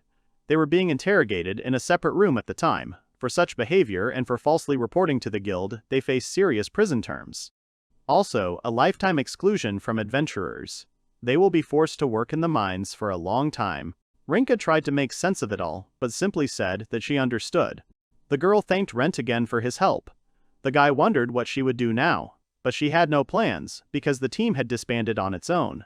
The keeper decided to cheer her up, and pointed to the huge bag of money they had earned by destroying that skeleton. Rent added that it was all thanks to her, and for that he wanted to at least treat her. The girl shyly tried to refuse. The guy admitted that his partners had abandoned him too. Rinka was surprised. Then the keeper added that since they were here, he could listen to her complaints.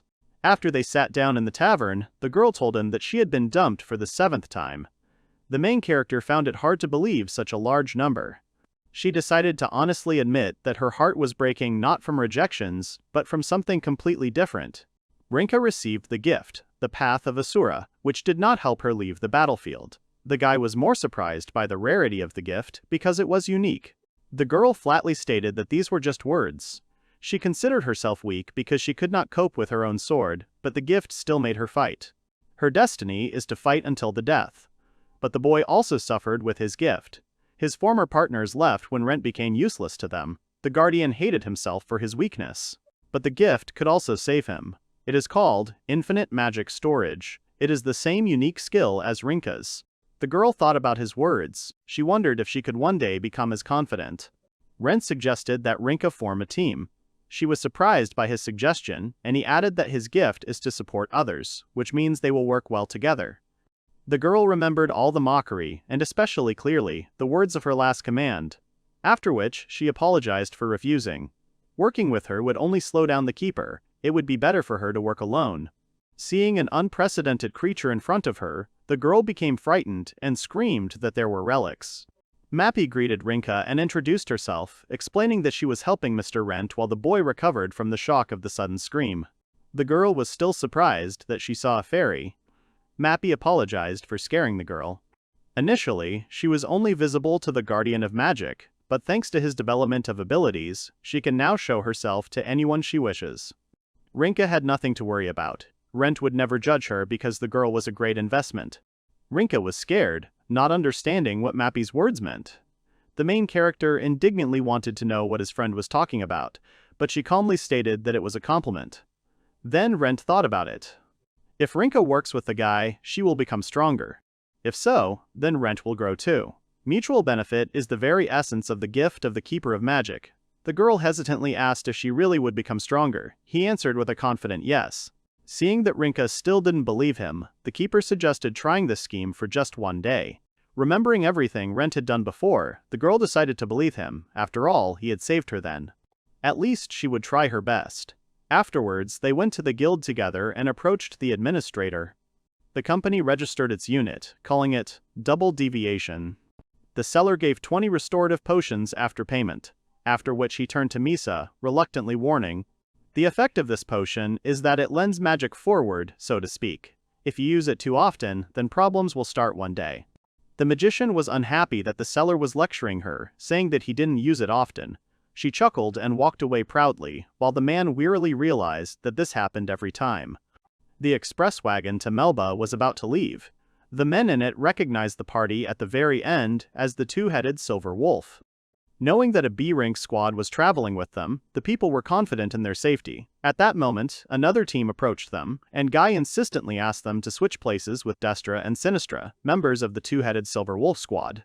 Elle envied the soft place they had settled on. Misa complained about the bad places they had gotten. The swordsmen even demanded to change. The siblings recognized them as the Boundless Sky Sword Squad, which was considered to be the fastest-growing B rank in history. Guy also identified who was sitting in front of him by saying that they were always dragging themselves along at the end of the B rank. Rolly, a member of the two-headed silver wolf, no longer wanted to listen to the swordsman's ridicule. But that didn't stop Guy. Then Destra and Sinistra themselves offered to swap, although the girls from their team clearly did not understand their motives. They gave way to the wonderful squad, and even after that, they heard ridicule directed at them. Sarika, a member of the two-headed silver wolf squad, did not particularly like these three, and she was not sure that the leader's decision was correct. This is an express carriage. It can get you to your destination twice as fast as a high-speed coach. That's because it travels along dangerous paths that regular carriages can't. The person sitting at the end of such a carriage, according to an unspoken rule, is the guardian of the entire journey. Their team chose such a responsible role for themselves, and did not even realize it. Sarika was outraged by the carelessness of this trio, but Sinistra assured the girl that a rank B squad could not be so irresponsible. Shannon, a member of the two-headed silver wolf, thought about it and realized that she had some dislike for them. At this time, the cart was rushing through the eerie forest, which was so tense for the guards monitoring the safety on the road. Suddenly, a voice was heard warning the people in the cart that there were orcs ahead. The monsters had already dealt with the convoy. One of the soldiers shouted to the adventurers that there were 3 orcs, so they needed reinforcements as soon as possible. The wolves had a job to do. Rolly was rather rudely awakened by another squad, and Guy, in turn, did not understand what was wanted from them. But the brother and sister hinted that it was time for the guardians of the entire journey to show themselves in all their glory. The opponents in this battle were the High Orcs. The B-rank units should easily defeat such enemies. The right monster went to the two-headed wolf, the left to the Sword of the Boundless Sky, and the middle one to the convoy. There was a deep forest around the adventurers, so they needed to finish off the enemies quickly so that no other monsters would appear.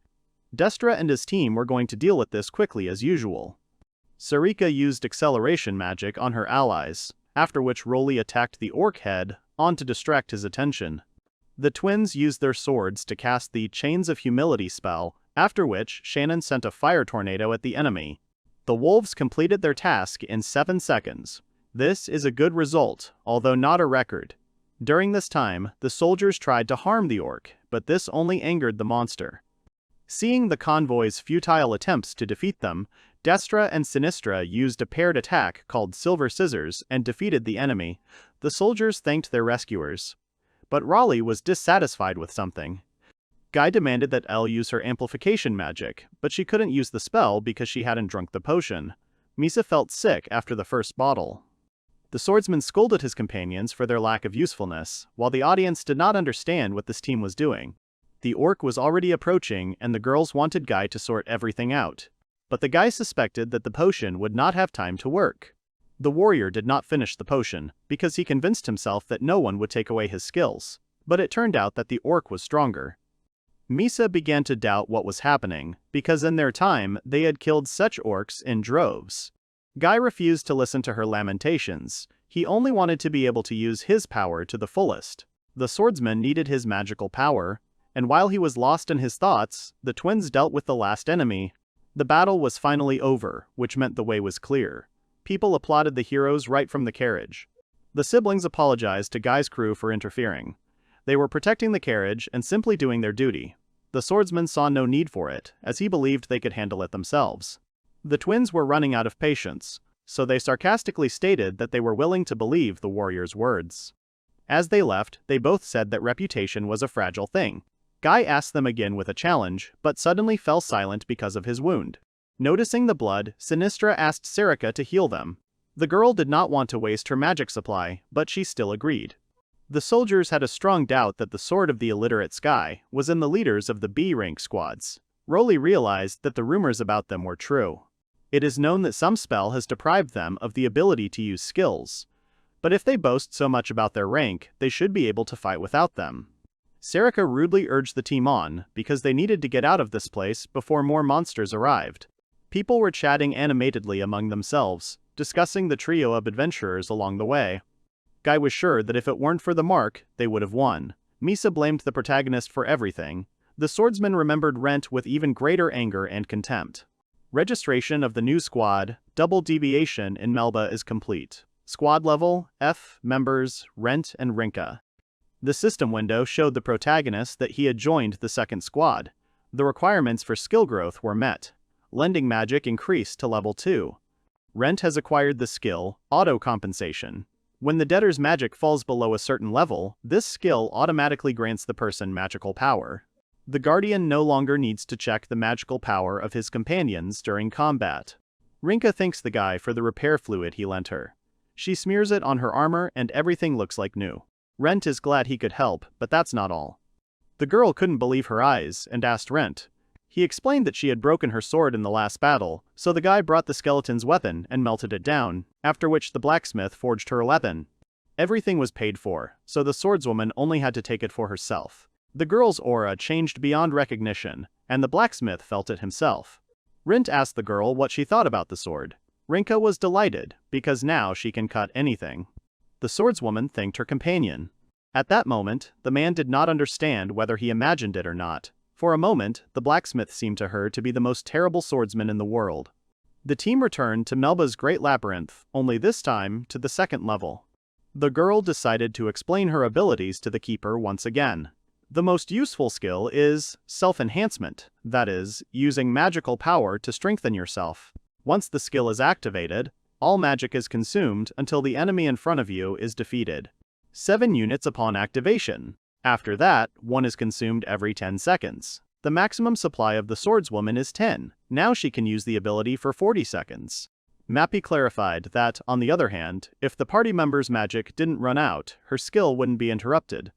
Rent was sure it was possible thanks to his magic borrowing skill and his newly acquired auto-compensation. Rinka wasn't sure it was possible. The goblin blew his horn, noticing the strangers.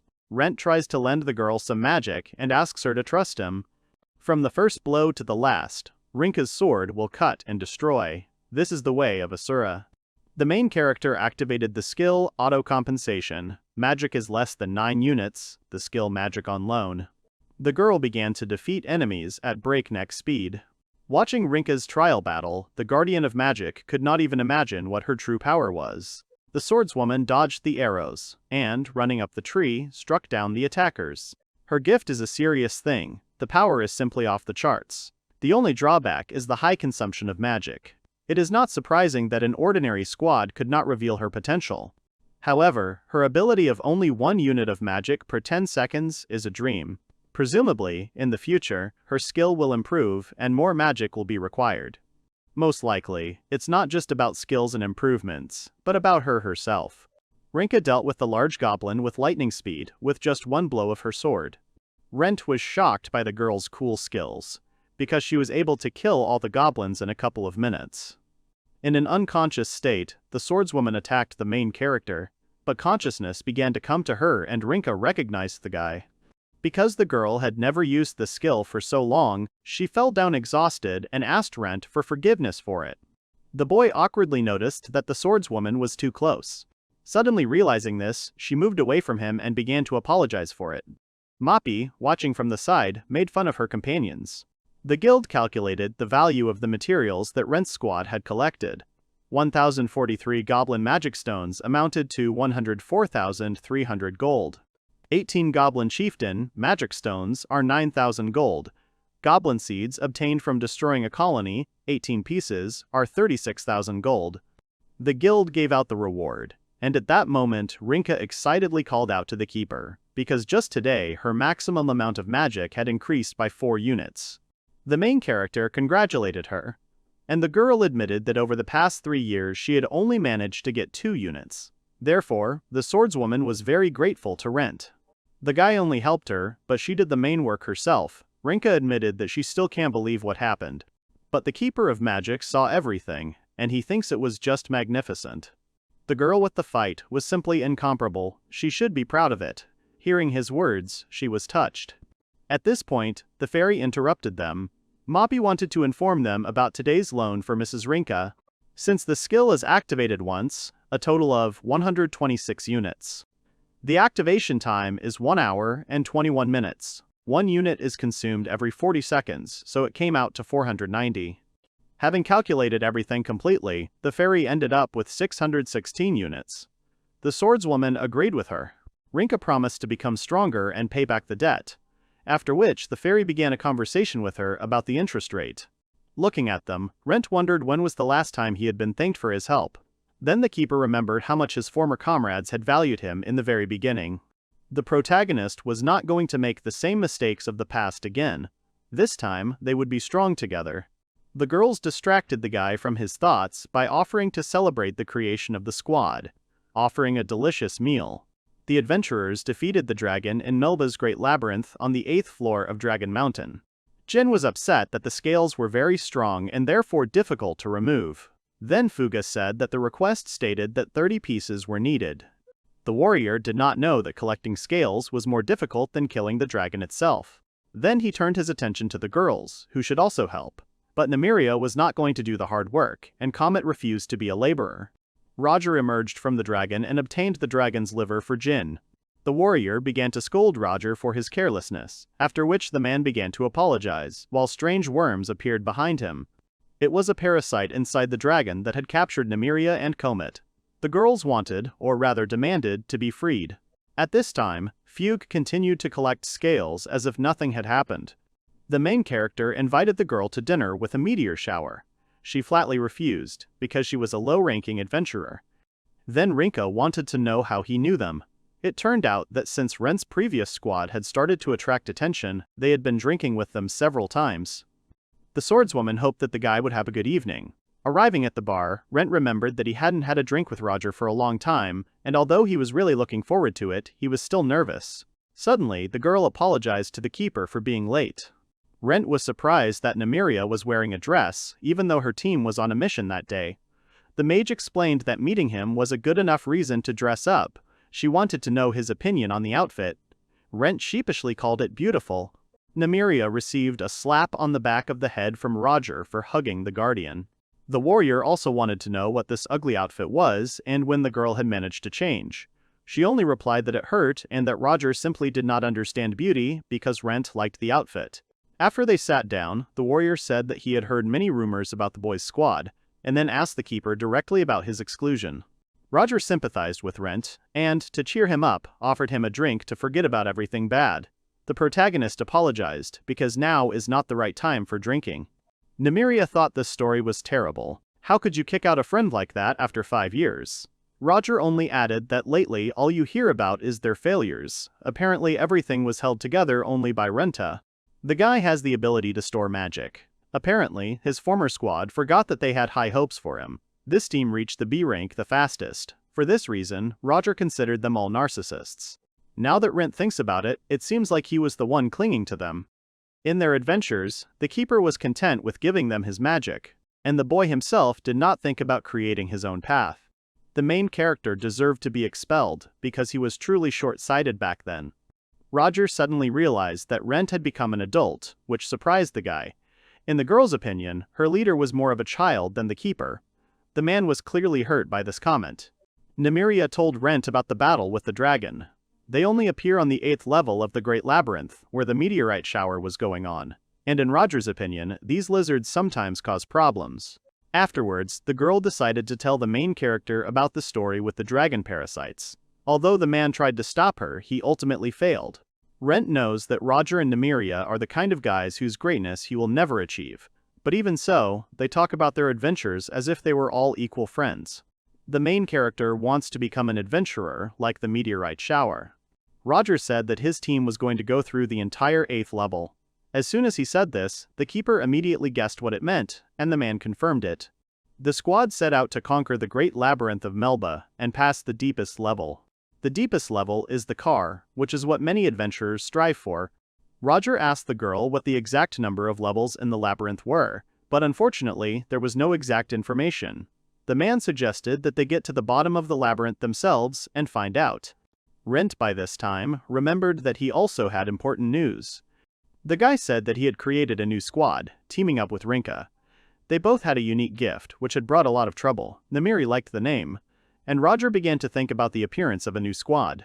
Now Roger and Rent are rivals. As they were leaving, the guy thanked him for the treat, after which Roger wanted them to work together. Nymeria chided the man for not telling him the true reason for their meeting. But Roger couldn't invite the boy to join their party because the keeper had already created his own. Roger had a friend some time ago. He made his living as a loan shark, and he trusted no one but himself. He made a lot of money that way, but there were people everywhere who hated him. Eventually, someone killed him. Rent had a similar gift. Depending on the situation, there might be someone willing to borrow more than usual. He could easily make a mistake, and Roger was afraid that would happen soon. But now the man is sure that everything will be fine with the keeper. He wanted to know the thoughts of his companion, but she was not there. Nymeria suggested that the protagonist continue the conversation at the bar, but the guy was worried that if he returned too late, he would wake up Rinka. The girl asked about his relationship with her, but Rent explained that they were just friends. The man calmed Nymeria down as he had the first time. While they were arguing, the keeper remembered that he had a favor to ask of the two. As Mappy thought, she and the gentleman have been in Melba for 3 weeks now, and they already have all the information about the debtors. The Central Information Bureau works great. Roast on a spit is served in the guild. It is made from minced meat that is fried in batter. Rinka is delighted with this dish. This stew is considered the signature dish of Melba's guilds. After using the skill, the swordswoman always dies of hunger and loves to eat her fill. According to the fairy, a growing organism needs to eat a lot. Immediately after, Mappy reminded the girl that she needed to show something to Mr. Rent. Rinka rose in rank from F to E. The Guardian was pleased with such results in just 4 days. The girl's magic also rose to 24 units. The swordswoman held a grudge against her gift for a long time, but now she is confident that she can become a real adventurer, and it's all thanks to the main character. Rent had the same attitude towards his gift until recently. The fairy decided to make a gift of sorts for Rinka. Mappy handed her the most delicious thing, a crispy crust. At first the swordswoman was skeptical about it, but after trying it, her doubts disappeared. The show arranged by Guy shocked Rinka, but the war interested only Rent, whom they had not seen for a long time. The Guardian indifferently asked what Guy needed, since their paths had already diverged. These words angered the warrior. Things went downhill for the trio when the guy started stealing their magic. Misa blamed it all on Rent. Then, the protagonist corrected them because he doesn't steal magic, just like he didn't give magic, he lent it.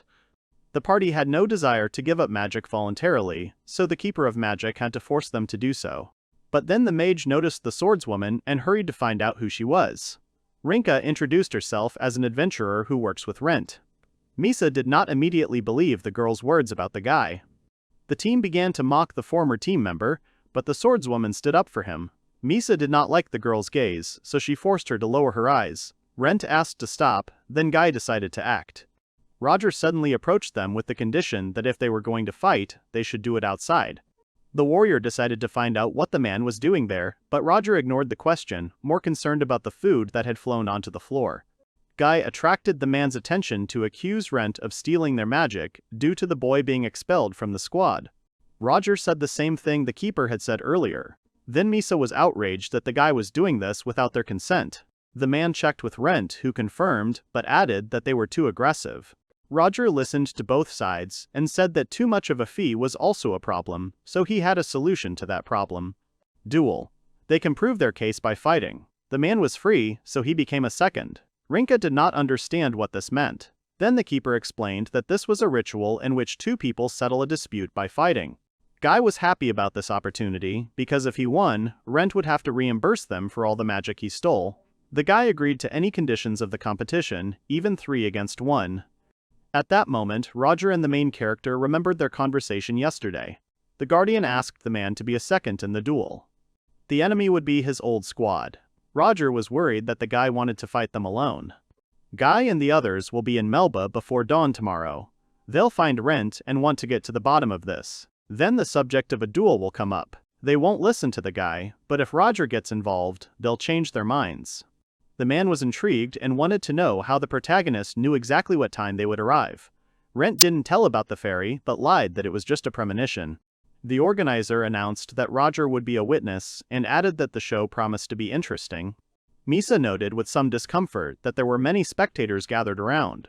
Guy confidently replied that it was the perfect stage for a duel, and expressed his intention to show them what they were capable of. The boy was amazed by Roger's ability to attract people. At that moment, Jin wished him luck, and the keeper was immensely grateful for that. Jin had put all his money for the week on Rent, so the guy couldn't lose. The man got into betting again. The organizer asked Mr. Renty and the gentleman from the Sword of the Boundless Sky to announce their bets for the duel.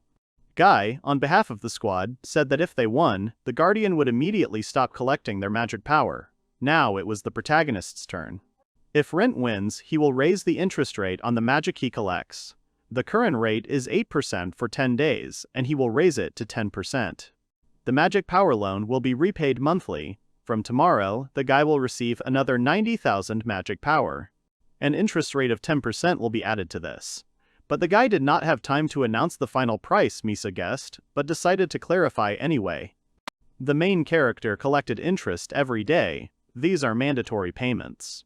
Not wanting to wait any longer, the warrior shut the guy up, hinting at his imminent death. The organizer called the guys to take an oath. They swore that they would submit to the results of this sacred duel. Roger also took the oath as a second. Rinka looked worried. It was assumed that this was the first time she had seen something like this. An oath taken in a duel is unbreakable. It is not just a promise. If you break it, there will be serious consequences. The girls had not met each other personally before, but they had a good idea of who was standing in front of them. Nymeria told about the previous evening spent with Rent. She decided to embellish the events of the evening a little to joke with the girl. Rinka didn't get the joke, which made Nymeria very amused. Rinka just needed to trust the guy, because he would definitely win. The swordswoman agreed. Suddenly, a fairy appeared who had something to say. Mr. Rent will never lose. The girl was surprised by such wording. But at that moment, Roger announced the beginning of the duel. The crowd chants for the duel to begin. The hero stands in front of a guy in armor and with a large sword. Behind the guy stand 2 girls, one black-haired, one blonde. A girl with dark hair and a guy open small bottles and drink from them. People don't understand why they drink a restoration potion when the duel has just begun. A white-haired girl named Elle also drinks after them. Her teammates look on worriedly. After drinking everything and breathing heavily, the girl declares that if they finish the hero, then she is ready to endure. The hero looks at the group and says he'll wait until they're drunk. The guy in armor accuses him of bullying. The hero thinks about how they still rely on magic. The boy remembers that when he ran out of magic, they made him drink a recovery potion as well. They poured the drink into him to restore the amount of magic to give. He curses at them, remembering this unpleasant feeling. Because the boy is lost in thought, he misses the moment when the knight begins to attack, swinging his sword. He is torn from his thoughts by a scream from one of the spectators. The attack falls on the place where the guy is standing and a powerful explosion occurs. Stones fly in all directions and among them is an object in the form of a piggy bank. Those who watch this are blown away by the blast wave. The girl calls out to Rent worriedly. After the attack, clouds of dust swirl around. The pig falls to the floor. The girl knight, watching this with horror, says the name Rent. The man who bet on the boy is approached by others and told that he will return everything with interest. The knight smirks smugly. The knight is proud that he defeated the boy with one blow. The dark-haired girl calls the boy Guy and says that he overdid it. He smiles and says that the white-haired girl named Elle's defense also worked well. Guy turns to the other guy, Roger, and says they're incredibly cool. But the guy frowns at him, and the knight doesn't understand why. Something's wrong with the pig. A fireball appears behind the knight. The dark-haired girl shouts at him to turn around. She manages to conjure a shield and protect them. They wonder where the attack came from. A girl from the audience says that, with Roger, no one would dare to interfere in the duel. The girl and Guy turn around and see a silhouette in the clouds of dust. They realize that it was Rent's attack, and the girl directs a fire tornado towards him. The hero dodges, emerging from the smoke with a small dagger in his hand. He disables the sorceress, and she falls to the ground. The knight shouts her name, calling her Misa. Rent picks up the pig. Guy yells for Elle to get the sorceress to her feet, but she doesn't have time, and the guy attacks the white-haired girl with a 3x fireball. The people watching the fight are amazed that Rent used 3 spells at once and a higher level. The girl who made the remark earlier admiringly tells everyone to watch the hero. Guy asks how he did it. Gritting his teeth, Guy thinks about how he's not in the best shape. The knight wonders how Rent remained unharmed after his attack. The boy comes at them with a pig in one hand and a dagger in the other. A girl in the crowd with a fairy on her head says that Rent is amazing and wonders if the infinite storage of magic helped him. The fairy replies that it was hard work. She remembers how at night she and her boyfriend, sitting in the room, studied the offered goods, happy that they had saved up the necessary amount. Rent chooses what he needs to buy for it. He buys the skill, Creditor's Protection, which becomes permanently active. The guy is sure that with this skill the outcome of the duel is predetermined. He realizes that it took a lot of time, but he is sure that it will be useful in the future. Rent explains that even if the enemy attacks, he will be able to use this skill to defend himself. Already in battle, he reflects on the fact that the effect nullifies the debtor's attacks up to a certain level of damage. He also thinks that the amount of damage that is nullified is proportional to the debtor's payment. Guy attacks the guy with a vacuum strike. The sword reaches the boy but does not harm him. Rent calmly looks at the weapon near his shoulder and comments on how it is made of mithril but falls apart. The boy jokingly asks if the knight is taking good care of it. The fairy says that the attackers owe them millions, so they won't be able to even scratch Rent. The guy at this time suggests that their priority is to restore their strength, so there is not enough money for repair fluid. With one movement of his hand, the boy breaks the knight's sword. Someone from the crowd notices that the blade has broken and is flying towards them. The sword fragment is caught by a knight with a hidden face and long white hair. He looks at the piece and wonders if he can sell it. Guy holds what's left of his weapon with trembling hands, looks at his crippled comrades and screams in rage. He goes on the attack again, shouting that he will not lose to Rent, and another explosion occurs. The guy parries the blow and the knight flies to the ground. The spectators shout that they have a winner and think Rent is cool. The girl who was rooting for him can't believe her eyes. Guy, lying on his back, groans in pain and sees the hero with a terrible face approaching him, looking down. Rent tells him to give up his magic. The knight tries to answer and mumbles that he has used up all his skills. The hero then kicks him in the face. The girl with the fairy and the one standing next to her watch the events with great intensity. Rent shuts Guy up and says that such is life, pointing a dagger at him. He puts the weapon to the knight's face and talks out loud about how he now has 3 souls. The guy also wonders how much they will cost and whether the price will pay off their debt. Rent threatens him that if this happens, Guy's soul will leave the circle of reincarnation and will wander in an eternal cold void. Then, smiling frighteningly, the guy declares that it is no longer his problem. The frightened knight tries to stop him. Guy looks at him and doesn't recognize him, asking who he is. Rent's face contorts into a grimace and he chuckles. In the vision, Rent puts another coin in the piggy bank. He shakes the object next to his face. The pig notes that he has saved enough, and then asks if this amount is enough. The hero replies negatively and says that he wants more. He shows the pig his former teammates dividing up the money and says that they have everything. He pounces on the bags of coins with crazy eyes, screaming for them to give him everything because it belongs to him. Someone tries to call him, but he is too involved in taking money and pushing away his offenders. He is brought out of his trance by a girl with a ponytail who was rooting for him. She hugs him from behind, screaming the hero's name. The boy realizes that he is on a battlefield and that Renka is hugging him. The girl does not let him go and gently tells him to calm down because he won. Rent freezes, realizing what is happening. He looks at the beaten and scattered opponents lying unconscious on the field. Roger announces that the duel is over and proclaims Rent the winner. The guy looks around in confusion. Roger approaches the boy, saying that it was magnificent. He looks at the state of the defeated and notes the ruthlessness of the battle, saying that he thought the hero would act more carefully. A girl in a white dress with long black hair says it gave her goosebumps. Rent doesn't understand and admits he doesn't remember anything. At that moment, other friends come up to him and say it was cool. They say that he was a real demon, and at the end of the duel he sent a dozen fireballs in their direction. The guy asks in amazement if he really did it. Roger assures Rent that the enemies are alive and will be taken care of by the guild representatives. The dark-haired girl points out that the guy could have ended the fight earlier, since it brought Rinka to tears. Roger reminds him what he hates the most. Looking at how the defeated are treated, the man cannot stand people who do such terrible things to those whom they themselves betrayed, and adds that they deserve it. The allies tell Rent that the reason he lost his memory is because he got so angry that he lost control of himself. The boy frowns at them. Memories of past miserable days with his former teammates come flooding back to Rent's mind, and he confirms that perhaps this is what happened. At this moment, a short-haired girl who had also supported him earlier attacks him from behind. The guy gets scared. He recognizes her as Comet. The girl asks him to teach her how to create such fireballs. The guy replies that this is only possible with his gift. She screams that nothing is impossible for her. Roger takes the girl off the hero's back and tells her to calm down a bit, because he has enough problems. They once again turn their attention to the opponents who are in the process of being treated. A woman with a bucket approaches them. The injured try to get up and are doused with liquid from a bucket. Guy screams that it burns. The woman replies that it is a potion for wounds, but it is unclean and full of impurities. He reproachfully says that he, as a wounded man, must be treated with care.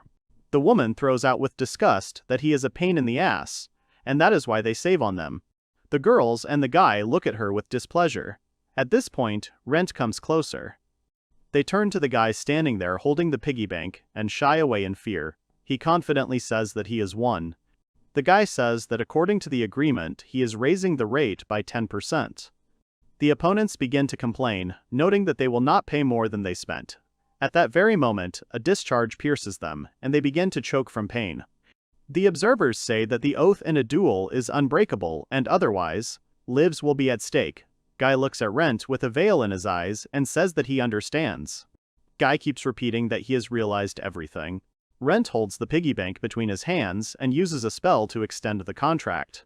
The back of the opponent's neck begins to glow. A mark appears on his neck. The guy tells them that soon it will be the 7th month and he will be able to take back the 90,000 he borrowed, but notes that it will not be enough. Rent concludes that they have 9 days to return 53,139 units with interest. The hero looks at the heavily breathing people and says that even if the 3 of them restore the magic with the bracelets, they will still need about 38,000. Rent turns away and advises them to drink potions to make up for the shortfall. Elle complains that they have almost no money. Guy is even more indignant. As he leaves, Rent confidently says that they will have to drink about 77 bottles. The knight shouts that potions do not grow on trees. Misa asks what will happen if they fail.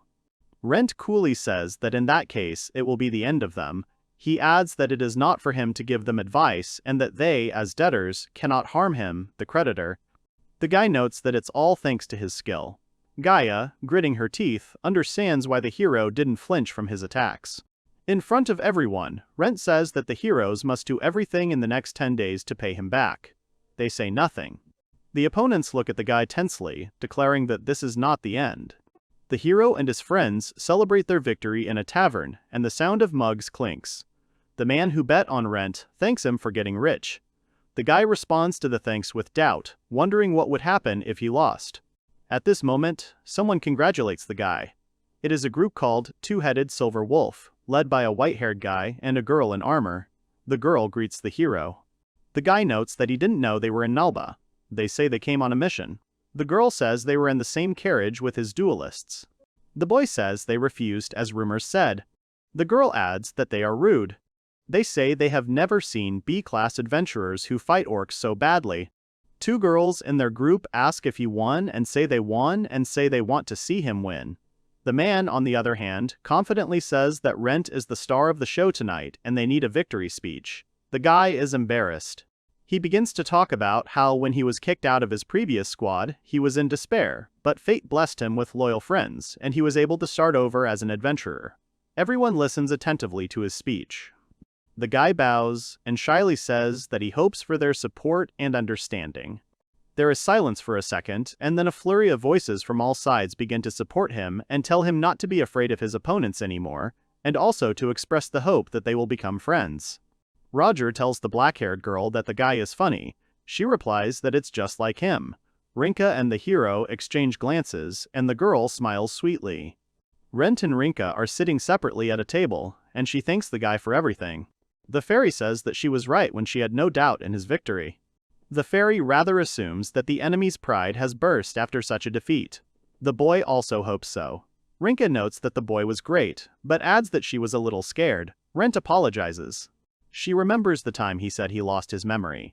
The guy notes that he was told he was so angry that he lost his mind. Rent becomes momentarily serious and says he doubts that this is true. He remembers being overcome by an emotion other than anger. He remembers the piggy bank. The guy says it was like another personality, full of malice. The girl is very surprised by this assumption, and the fairy smiles slyly. It is getting dark outside.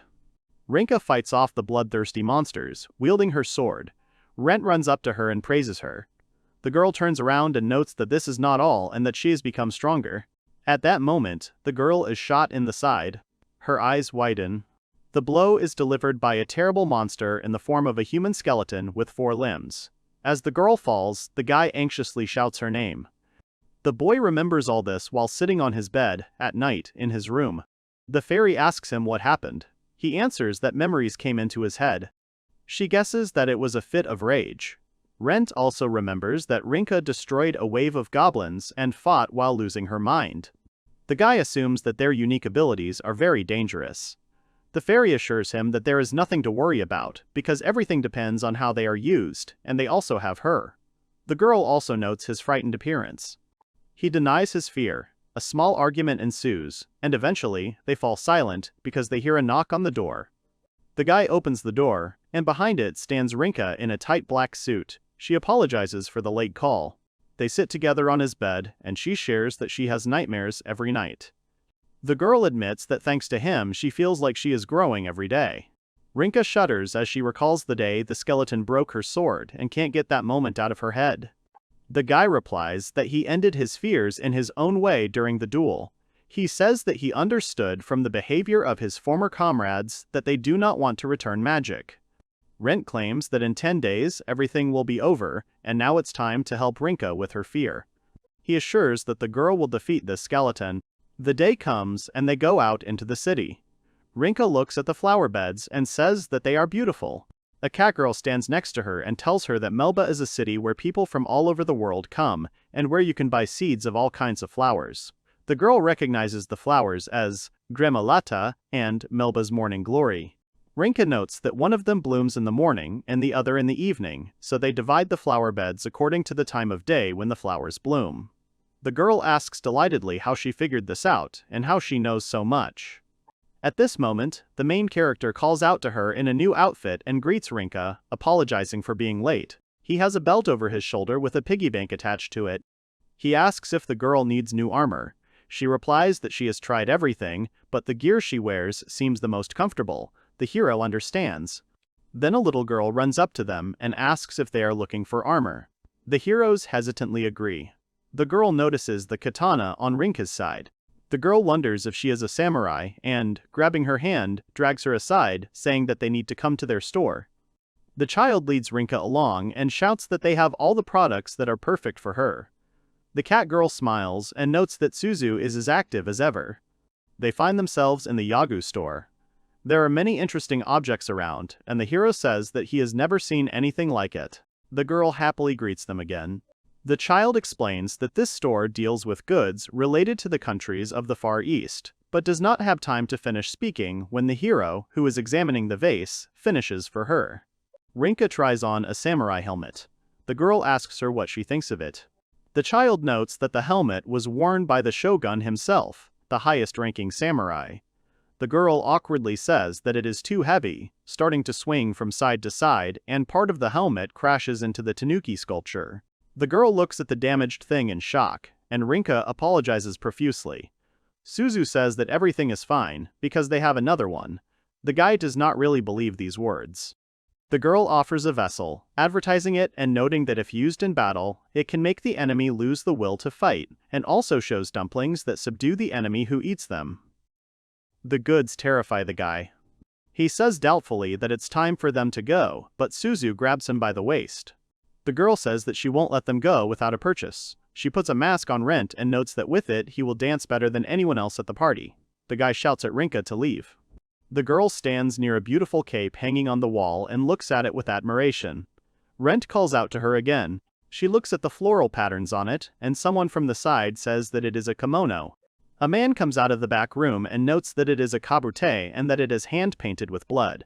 He approaches and says that the fabric is thin, but if magic is run through it, it will become good armor. The girl looks at it in amazement. The man greets the heroes, noting that they haven't had customers in a long time. The child says that she brought them. He reproachfully notes that she used force again, and she replies that at least she is doing something. Then the seller turns to Rinka. He notices the girl's katana, and asks if she is a samurai. Rinka refuses. The guy asks what a samurai is. The man explains that these are warriors from the Far East who fight in close combat and chop down their opponents with katanas. He notes that their equipment is a kimono, and at one time, having fallen in love with its beauty, he brought it here. Rinka says that maybe they have similar fighting styles. Rent excitedly asks the girl if this equipment will fit her equipment. She agrees and asks how much it costs. The man slyly replies that, according to a rough estimate, the price is 2.5 million. The girl is shocked by such figures. Suzu shouts that this is the reason why he doesn't buy anything from them. The man replies that if it weren't such a rare thing, he would lower the price. Rinka points out that they can't afford it. Rent asks if the armor is really worth that much. The man assures him that it is the best fabric they can find and guarantees its quality. The guy puts a big bag of money on the counter and says he'll take it. The girl screams his name in shock. The hero decided that Rinka would wear the best armor, and that it was a small price to pay for such a thing. The girl tries to object, but he replies that if anything, they can always earn some money in the dungeon, and also notes how she looked at the kimono. He is sure that it was her love at first sight. Rinka is very embarrassed and tries to say something. The child shouts that as their most important customer, he is getting a mask as a gift. The man invites Rinka to follow him, and they go deeper into the store. They end up in a backyard and the girl is given a wooden sword. The man says he hasn't received such orders for a long time and would like to have a sparring match, because then he can adjust the kimono to her needs and movements. Rent asks the girl if her father is strong. She agrees and notes that at least he gets pleasure from it. The guy wonders if everything will be okay, since the girl has only fought monsters. He muses that fighting a human might be a motivator for Rinka. The man takes a fighting stance. The fight begins. They stand ready, and the man says they are starting. Rent and Suzu watch tensely. The man makes the first lunge towards Rinka. He attacks her in the shoulder, and she deftly dodges. She makes a counterattack, and the man manages to block it. The boy and the child watch the battle with interest. They continue to attack each other one after another. Rent says that the girl's father is really good. She notes that Rinka is also a good fighter. After another blow, the man tells the girl not to hold back and show her true strength. She starts to launch attack after attack. After attack, the man only manages to parry them. The man thinks she is fast enough, but has not yet shown her true colors. He raises his sword. The seller delivers a powerful blow, but the girl manages to put up a good block. Her whole body trembles, and suddenly, the thought comes to her that the fight is getting serious. The girl's look and mood changes, and the man feels it. She begins to attack more aggressively and with precision. Rent recognizes the feeling and curses in concern. The girl doesn't understand what happened. Rinka rushes at the man with her powerful attack, and he smiles. The man parries, and with one powerful blow knocks the sword out of the girl's hands. Her katana flies over her head and falls to the ground. She looks at her fighting partner in shock. The boy and Suzu look at what is happening in amazement. Rinka does not fully understand what happened. The seller apologizes for being rude to her.